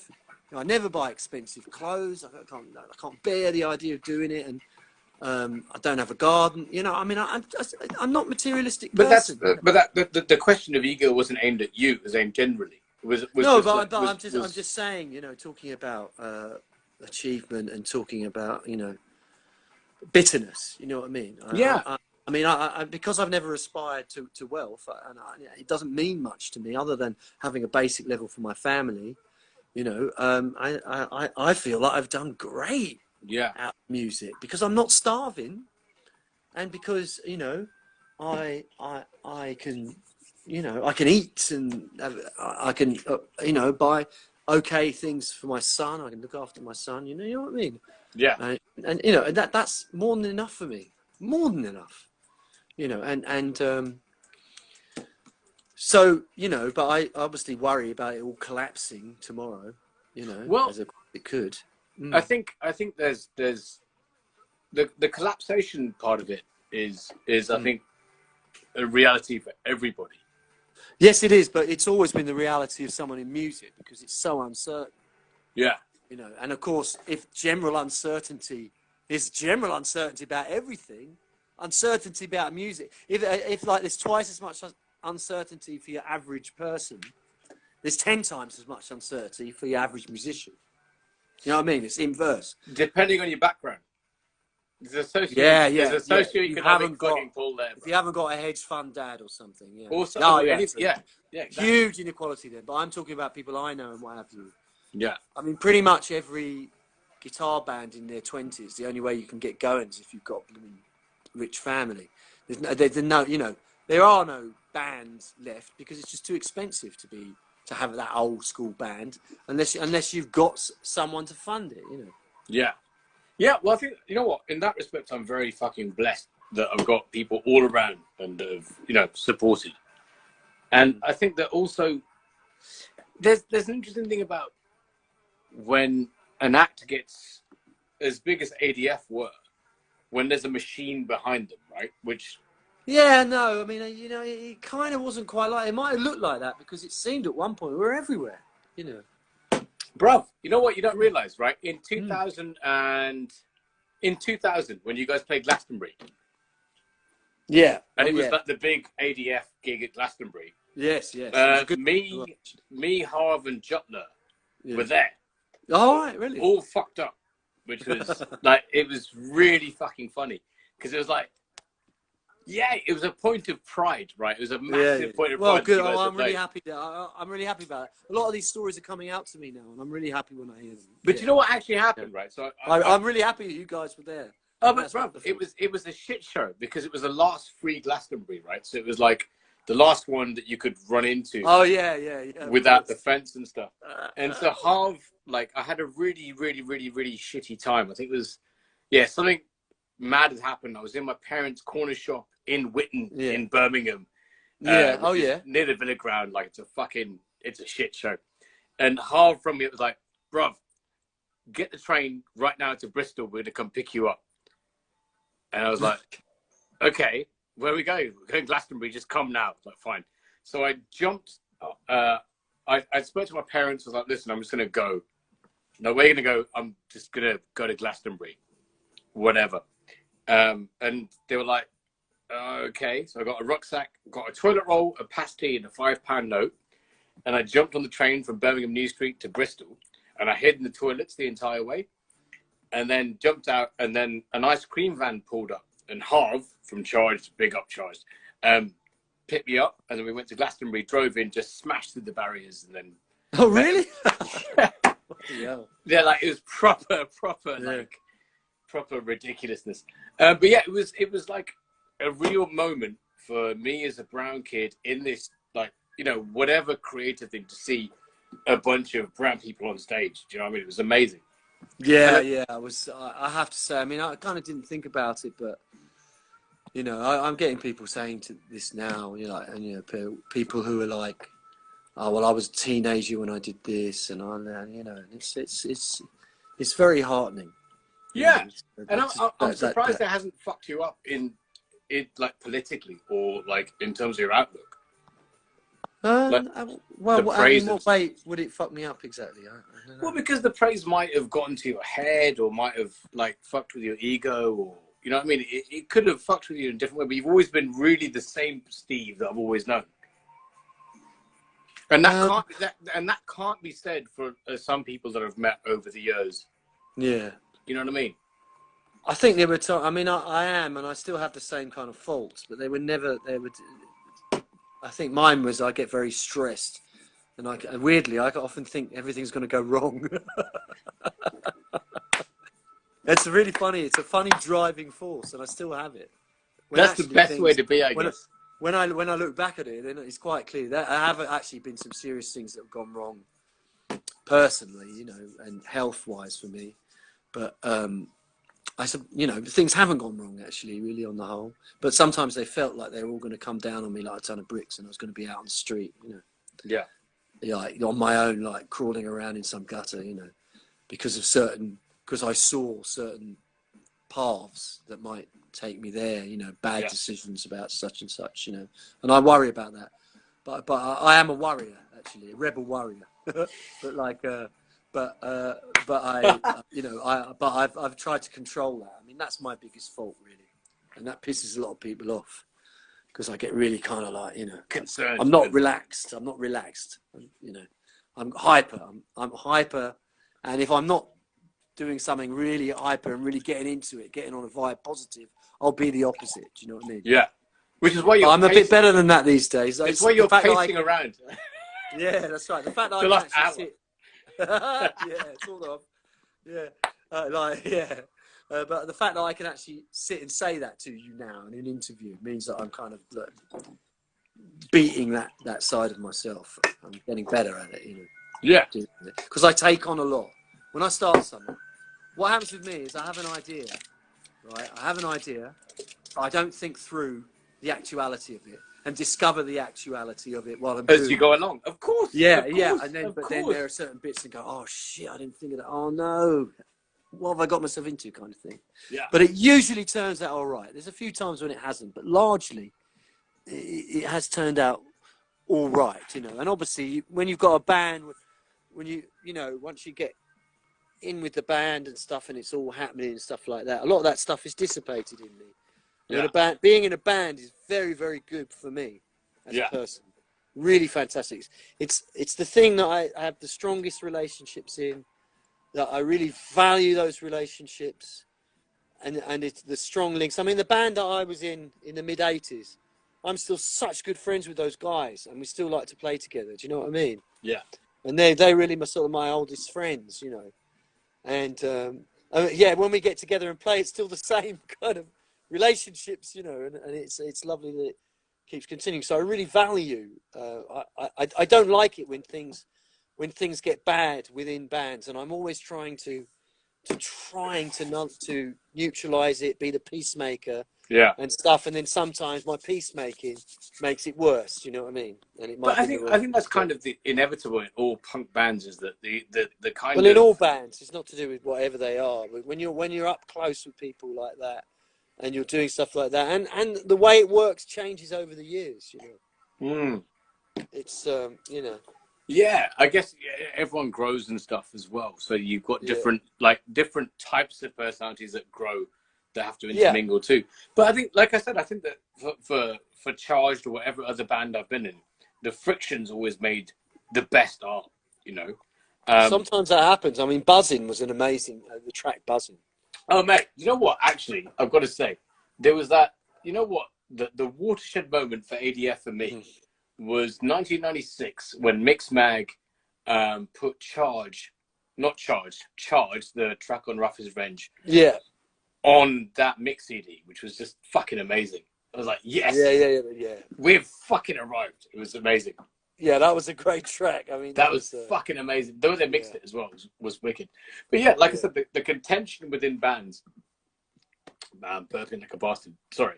The contention within bands, I think, leads to that whole aggressive, I guess, kind of a tangible reality of discussion, maybe, Yeah, do you know what, man? No, do you know what? I don't think you can make actual something. In fact, that's a fairly obvious conclusion to draw. But you know what? The more before you continue, Sajah Khan from the Kameen is saying this is like a brown punk group therapy session. It's like a what? A brown punk therapy session. Well, that's what you intended, wasn't it? I think so. Wait, I'm going to blank off too. I need to go to the loo as well. There you go. Yes. Go on. Carry on. Yeah, so what it is I don't think there's any rules about stuff like that. You say, oh, well, the tension creates the great music, but also feeling great with each other and having a laugh creates great music as well. A lot of some of ADF's best tracks, when I look back, ones where we really had a laugh. I mean, in my top 5 of tracks would be the Afterthought track that was... You remember there was the French version of Rafi, R-A-F-I? Yeah. The title track of that, R-A-F-I, is one of my favourite tracks because we were just having a laugh in the studio. You know what I mean? And Judgment as well. Judgment was just such a good laugh in the studio, trying to do the spaghetti western. It's not often we do pastiche, but we tried to do a pastiche of spaghetti western and succeeded. That was myself and Louis. You know Louis, don't you? No, you did Django on the Beat soundtrack. Yeah, actually, that wasn't that. That was great fun. Oh, I'll tell you why that was, because Louis's father, Harry Beckett, who was Louis Beckett, our sound guy, and general kind of like guru, You know Louis, don't you? No. Right, Louis? No. I'm sure you know Louis, really? Oh, okay, great. But anyway, No. his dad was one of the foremost left field jazz musicians in Britain. Okay. And he got his dad in to play the brass on that. So that was a lot of fun, you know. But I think they kind of slowed the track down for the film, which kind of annoyed me a bit, you know. Oh, but mate, I mean, come on, that was when I heard that on the soundtrack, I was like, what? And then it was so joyful. It was so fucking like happy. Yeah, it was a really happy day, you know. It was a really happy day doing it. You know, I know me and Oni, BBC even came to film us doing it. I wish I could find that. Because that's, also, you know, Harry's dad, Louis' dad was an amazing guy. He played with everybody, this guy. Everybody. Name someone from the 60s or 70s from Britain that he did play with. It's that good, you know. Do you know what I recently came across was the Penguin Cafe Orchestra, in terms of people that played with everyone. Yeah, I've never heard them, actually. Oh, mate, really? No, I've never heard them. I missed out on that. I've always heard that name, but so everyone's laughing, saying, like, I went for a piss. Yes, I did. I went for a piss, blocked the camera, and washed my hands. We're good. And by the way, this is the second time I've gone for a piss during this chat. Really? Yeah. Oh, dear. Yeah, but Steve, I can't see where you are at all. It's like literally a black screen. Oh, yeah, sorry. I'm just sitting down. I had to plug in. Here I am. I'm actually in my son's room. No, I'm in my son's room. Look at this. Look at this. A Spider-Man. A Spider-Man ukulele. Can you beat that? Can you see that? How about that, eh? That is fucking cool. Isn't that cool? These are all guitars. Mate, you're starting them young, bro. Well, it turns out that he's more into the mouth. He's got a real thing for harmonica. I mean, he keeps playing it all the time and starting to sound like he's made, you know. And he can do a lot of strange sounds. No, he's older than that. Yeah. Pardon? What's that? Are you sure he's not teething? It was a joke. Well, he might be. That might be the reason. But no, I don't think so. He can do these things. He can do it straight when he screws his tongue up and makes this really high trill sound, which I've never heard before. So actually, I don't think guitar's the route for him. But I'll tell you, I can use these guitars. Steve, I love how I'm finding out more about you, because every time I speak to you, the background's spinning. Yeah, I like to walk around. It's amazing. You know, I've got this little theatre here. Look. We've got Hulk and me. Here he is. You know, there he is. Nice. A little puppet show. You see that puppet show theatre? See, I think Marvel had something about like racial clarity. Oh man, don't start me off. Marvel was. Mate, I'm a DC guy. Oh no, I'm turning off. It's one of the only things I've ever been tribal about. Well, that's fine. That's totally fine. We can discuss it, bruv. Stop being so fucking aggro, man.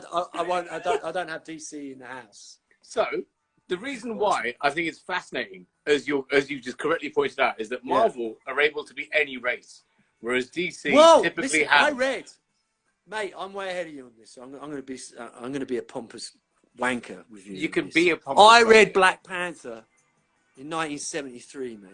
Right. And I was born 5 years later, you prick. Exactly. Yeah, that's how old I am. That's what I did. Black Panther was so radical, you can't believe it. I remember, bro, exact stories, like things like Black Panther, The Thing. Shah Jahan saying, Ms. Marvel, Kamala Khan, coming, yes, to your screens. Big up, Kamala Khan, wicked, yes. They go to a thinly disguised apartheid South Africa. The Thing and Black Panther. Right. And who else was it? It might be the Human Torch as well. I can't remember. If it was Fantastic Four, if it was The Thing, then it would have been. No, it wasn't Fantastic. It was a kind of Marvel team up. Okay. It was like The Thing and Black Panther and one other person. I can't remember who it was. Black Panther gets arrested by the apartheid authorities, right? And basically, you know, The Thing goes nuts and basically smashes up all the forces of apartheid. Mm-hmm. That's awesome. Well, man. I mean, yeah, but in 1973, when you're a kid. Why do I remember this? For DC's credit, Muhammad Ali beat Superman. Oh, yeah. No, but DC didn't have that subtle... I mean, Marvel is liberal, okay? DC is a bit more conservative. Well, you know what? I think that I think you're right. It's generational for sure. But I think that having like a Jewish... Moses algorithm. Oh, I'm really drunk. So having an analogy for the child in a basket, which equates to Krishna or Moses, Oh, okay. to Superman is the thing, because Superman was Jewish, obviously. Kal-El is Jewish. He's Jewish. Early Superman comics were to the left. You know that he was a socialist. But the creators were Jewish. The idea of humanity. They were from the Jewish left. They were. Exactly. But the thing for me as a Batman fan, and maybe it's a case that I'm a Batman fan, definitely. Batman is the one I'll allow. Yeah. So Batman's my thing. Wait, can you see it? Oh yeah, there. Batman. Yeah. Oh yeah. Okay. Yeah. Batman. The thing is that being able to be a human and prepared for anything versus any kind of superheroics, like humanity's brain can beat anything you can put to it if you think about it hard enough. I kind of like that. The sort of billionaire aspect, I'm not so sure about it. Well, no, you see, the thing is about Batman that was interesting is because you see, like, I mean, a lot of these comic things are great. They had really kind of like very sort of like basic commercial instincts. You know, I mean, Batman was an attempt to combine Superman with the film noir detectives. You know, like Sam Spade, Humphrey Bogart and stuff. That's not necessarily true. No. No, because he has no superpowers, so he couldn't be Superman. No. He's not. He's a What was DC? What did DC stand for? Detective Comics. Right. Why? Because so, you're right. Yeah. Batman was a detective. 100%. Yeah. Right? Detective Comics number 27. Without powers, and he was 100%. dark because you know in the 30s there was the whole Humphrey Bogart, you know, sort of hard-bitten sort of like detective that prowled the night and through the sleaziness and stuff, and that's Batman was a superhero version of that, which is a great creation, actually, brilliant. And also, all of the creators, well, actually, big up Bill Finger, who actually did that, but the different combination of like gods, and there's one human amongst them, I kind of like that. Whereas Marvel kind of had one creator essentially that was able to retrofit people that he hadn't created, like Thor or Captain America. Oh yeah. That's what happened. Yeah, it was definitely a kind of second, a sort of rebirth. The Marvel '60s, based on what they had in the '40s. Yeah. But the reason why I mentioned all of this is because I'm extremely jealous of you for being friends with Grant Morrison. Oh. So well, I was more friends with his sister. Okay. But I did see Grant a lot, and Grant came to a couple of ADF gigs. Right. And I went to a great night where Grant did a gig with a friend of mine. Do you remember Isan, me, the violinist? She used to come to Anoka a lot, right? But I don't think you were part of that. You didn't go. No, I'm younger, bro. You're a bit too young. Yeah. I was in Birmingham. Yeah, but I mean, she's amazing. She's just like, she plays with like Smashing I Pumpkins. love Rod England saying, "I'm glad you two were not on the tour bus with us as a kid." What's that? Rod is saying, "I'm glad you two were not on the tour bus." Rod, is Rod there? Why, Rod? You're kidding? Not our Rod. Yes, Rod England. Yeah, in the comments. Where is he? Rod. In the comments, the last comment. Your hips. Oh, Rod England, your hips must not be involved. No. Your comments are way behind. It's like, glad you two are not on the tour bus. Yes. Yeah. But yeah, anyway. I haven't looked at the comments, actually. I must admit, when I did my teaching, I had to do it all remote. And I really enjoyed, actually, people typing in comments and me responding to them. You know, it was really cool. Nice. But so the Grant Morrison thing is fucking nuts, because Grant Morrison, obviously, and so you were friends with his sister, but he wrote a series called Vimana Rama. Yeah, I know. Yeah, I saw when I met him and spoke to him when he showed me the roughs for that. You know, it wasn't my favorite thing. I was going to say, it pissed me off because it was like a combination of everyone brown that never met in one book. So it's like Hindu, Muslim, and actually, this sounds like a lyric from New Way, New Life, which was positive. No, I must admit, I was uncomfortable with that, but I didn't want to say, you know what I mean? Yeah. Because I really like that guy. I thought he was amazing. I just as a person, I mean, he looks at life very differently from me. I mean, that's all. He's a psychedelic.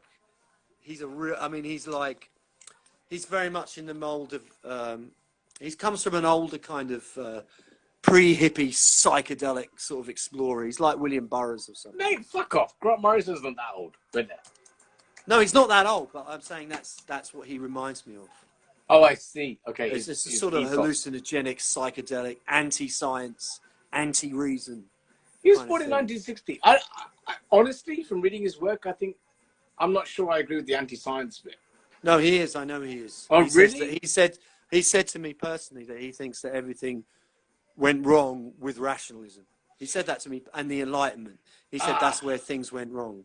Okay. He believes in magic. He's like William Burroughs, the 50s, early 60s sort of acid heads or pre-acid heads who went to Morocco and got out of it and stuff. No, he's very much like that. He's and they believe in magic. They believe in will. They don't believe in science. They believe that you can, I kind of believe in all of those things. I don't think they're mutually exclusive. I think they're kind of part of the whole. It's very much. It's something that I personally. I find it really interesting. I really enjoy that as entertainment, but I don't really go for it philosophically. I'm a kind of ancient scientific method person. Well, like bread and butter politics. Well, I think that Marx, but also I was very excited to find out about sort of ancient Hindu materialism, for example. Nastika. I'm not an expert, so there's probably people, if they are listening, and they can shoot me down. But Nastika is a kind of an Indian sort of a kind of atheism that's based on materialism. I mean, you're talking like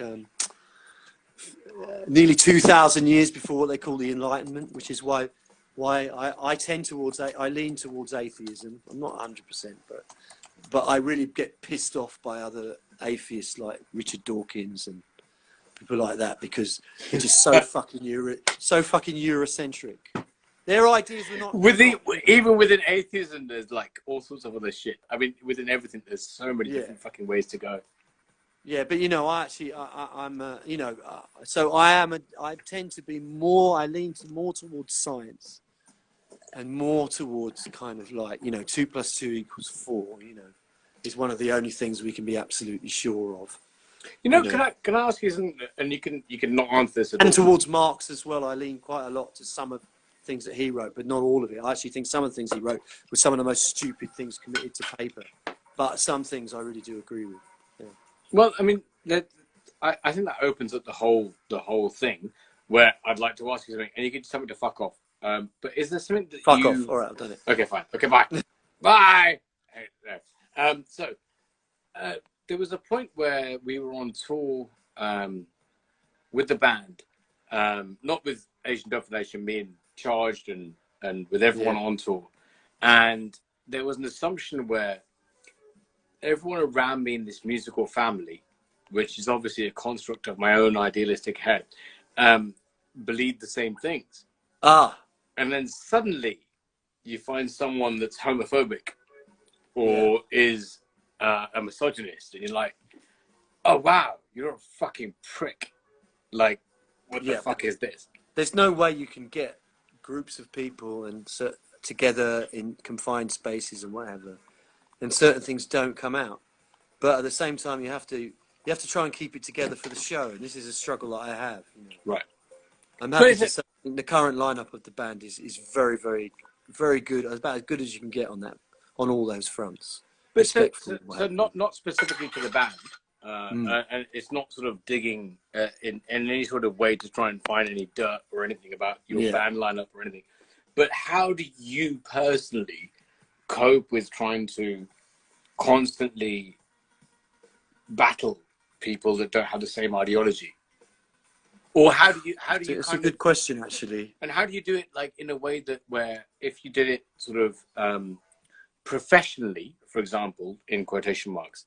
But the thing is that I'm very torn. Sometimes I will dig straight in. Right. I will dig straight in, and then sometimes I'll just go back to my hotel room and say I'm going home tomorrow. Right. You know what I mean? Okay. Yeah. So it varies. I mean, it depends. It depends on what kind of day and what is said. Do you know what I mean? I've done a bit. I try not to get into big arguments, but I I try and get people to see things from a different angle. I'm not saying I succeed. I try to do it. I mean, yeah, here's one method I've used. I don't know whether it's comparable to what you're saying, but in my class, the first week of my class, someone comes up and says, said something about Jew, so, it's like a conspiracy theory, Jay-Z and Beyonce are being run by Satan and the Illuminati. Right. All that kind of stuff. And then they said, and I said, okay, right. Who's the most powerful organization in the world? I said to them, Jay-Z, and they may be run by they may be part of a Satan worshipping death cult, but does that have any power or influence? Right? And I say, look, who's the most powerful organization in the world? Right? One girl said, Jews. I said, no, absolutely no. I went nuts about that. Absolutely, that's ridiculous. You don't that stuff, anti-Semitism. We're not having it, and it's you cannot racialize power like that, right? And then people say, oh, Rothschilds. I say, no, that's old money. They say, or whatever. And then I tell them what the most powerful organisation Apple, is. right? No, the most powerful single organisation on the planet is the Chinese Communist Party. Oh, as Nathan just said. Yes, in the comments. Yeah, he knows that because I've said this to him before. That's right. He uses this on people, conspiracy theorists that come. And most conspiracy theorists, you see, have never even heard of the Chinese Communist Party. How? Right? It's like you get all these people that go, oh, it's bloodlines, goes back to the the Knights Templar and the bloodlines of this. And I say, yeah, but in China, 1949, they wiped out all those bloodlines, and then they did it again in 1966. I was going to say, 67 as far. I'm like ill-educated, but I thought it was really recent. I think it was that like. Yeah, but you see, look, the Chinese Communist Party is one building in Beijing. It's this one organization controls the entire Chinese military, Chinese finance, and the Chinese kind of like surveillance system. That makes them the most powerful organization in the world. No Illuminati, no bloody sinister. Well, it is sinister, but no aliens or lizards or whatever. That's the most powerful, and it usually sets people off because most conspiracy theorists don't think outside of America or Britain. But also, then it could trigger lots of racism against Chinese people. Yeah, but you see, the thing is, I'm actually, when I do this, I stay neutral. I'm not saying the Chinese are trying to take over the world or whatever, no more than any sort of expansionist large power has ever done. Do you know what I mean? But it is funny how conspiracy theorists who seem to think they know how the world is run have never heard of the Chinese Communist Party. You see, it is the thing. And it stopped all the people in my class dead, and they go, I never thought about China before. Do you know what I mean? So that's often the way I try to argue against prejudice or taken for granted assumptions. I just try and throw a curveball. I think you've highlighted a point where there's like a deficiency in the education aspect of things. Where you're shocked by certain obvious things, right? The internet has allowed sort of ideas to kind of, you see, you can find, what is it, confirmation bias, you call it. You can find that from the internet very easily. What I meant was like curriculum kind of like focus things as opposed to confirmation bias and going down your old rabbit holes. Is that the simple historic facts will tell you all you need to know. So in like say 2004, I was like, oh my god, like the City of London's the oldest government in the world, and they need a decree from the Queen, they run the world, that like this whole kind of conspiracy thing. And you look at it, but you see, governments aren't that efficient. You see, that's another thing. Where the conspiracy theories go wrong, they give too much credit. And neither any organization's a shit show. So the whole like the whole BBC thing. So when I got on the BBC, the amount of shit I got because you're part of the Illuminati now was fucking hilarious. Really? I'm like, bruv, I'm on Radio 1, but like, no, I mean, this is incredible, like, isn't it? What? That you get ascribed that. You know what I mean? That you get ascribed this incredible, like, conspiratorial power. And this is the case with most people. I mean, You know, most people in these things, in these bureaucracies or in these organisations, loads of them are evil, but they're usually evil people fighting other evils. You know. But also there's some good people too. Yeah, there You know is. what I mean? Yeah, of course. But that's the whole point. Is that I think it's not binary, right? It's like it's a complete curve of motherfuckers. Absolutely. No, what it is there's a whole load of elites that are gunning each other, and we are the cannon fodder. That's the way I see it. Well, you see, I'm not sure I agree with that graph. I think I'm more like that. I'm like, yeah, we can fucking come in and just gun those motherfuckers too. Oh yeah, sure. No, that would be the ideal, obviously. But the reality of the way it is that it's different power elites. I mean, America's a very good thing. You know, is that people are always saying, "Oh, the American government, you know, is like this big sort of deep state or whatever," and things like that. It is, but it's a deep state that's very factionalized, right? Like the intelligence agencies fight against each other in Syria, right? Oh, in Syria, you've got the CIA running one faction, and the DIA, who no one's heard of, running another. is that a good thing? thing? They're fighting each other. Is right? that a good thing? No, it's an absolute Right, disaster. okay, because I thought that's what you were saying, because do, you just said that was a good thing. That's why I was like, what the fuck? No, I'm just pursuing my point of, right, okay. This is the anti-conspiracy perspective, which right. still says they're evil fuckers, right? Right. Oh, okay, so see what I mean? So the DIA is arming a certain Syrian group against a group that is run by the CIA, right? Again, it's binary. It's way more complex than that. It's, yeah, as you know, it's way more complex than that. Multipolar, mate. Multipolar. And the big thing is that even the ones that are involved in it don't understand the whole picture. Yes, 100%. Yeah. And is a complex, messed up world, which is why I don't go for conspiracy theories, because there are some conspiracies, of course, but generally not, because I don't think that the organisations are actually capable of it. So I agree with you 100%. I think I totally agree, because having been in some of the vicinity of those fuckers, they're a shit show.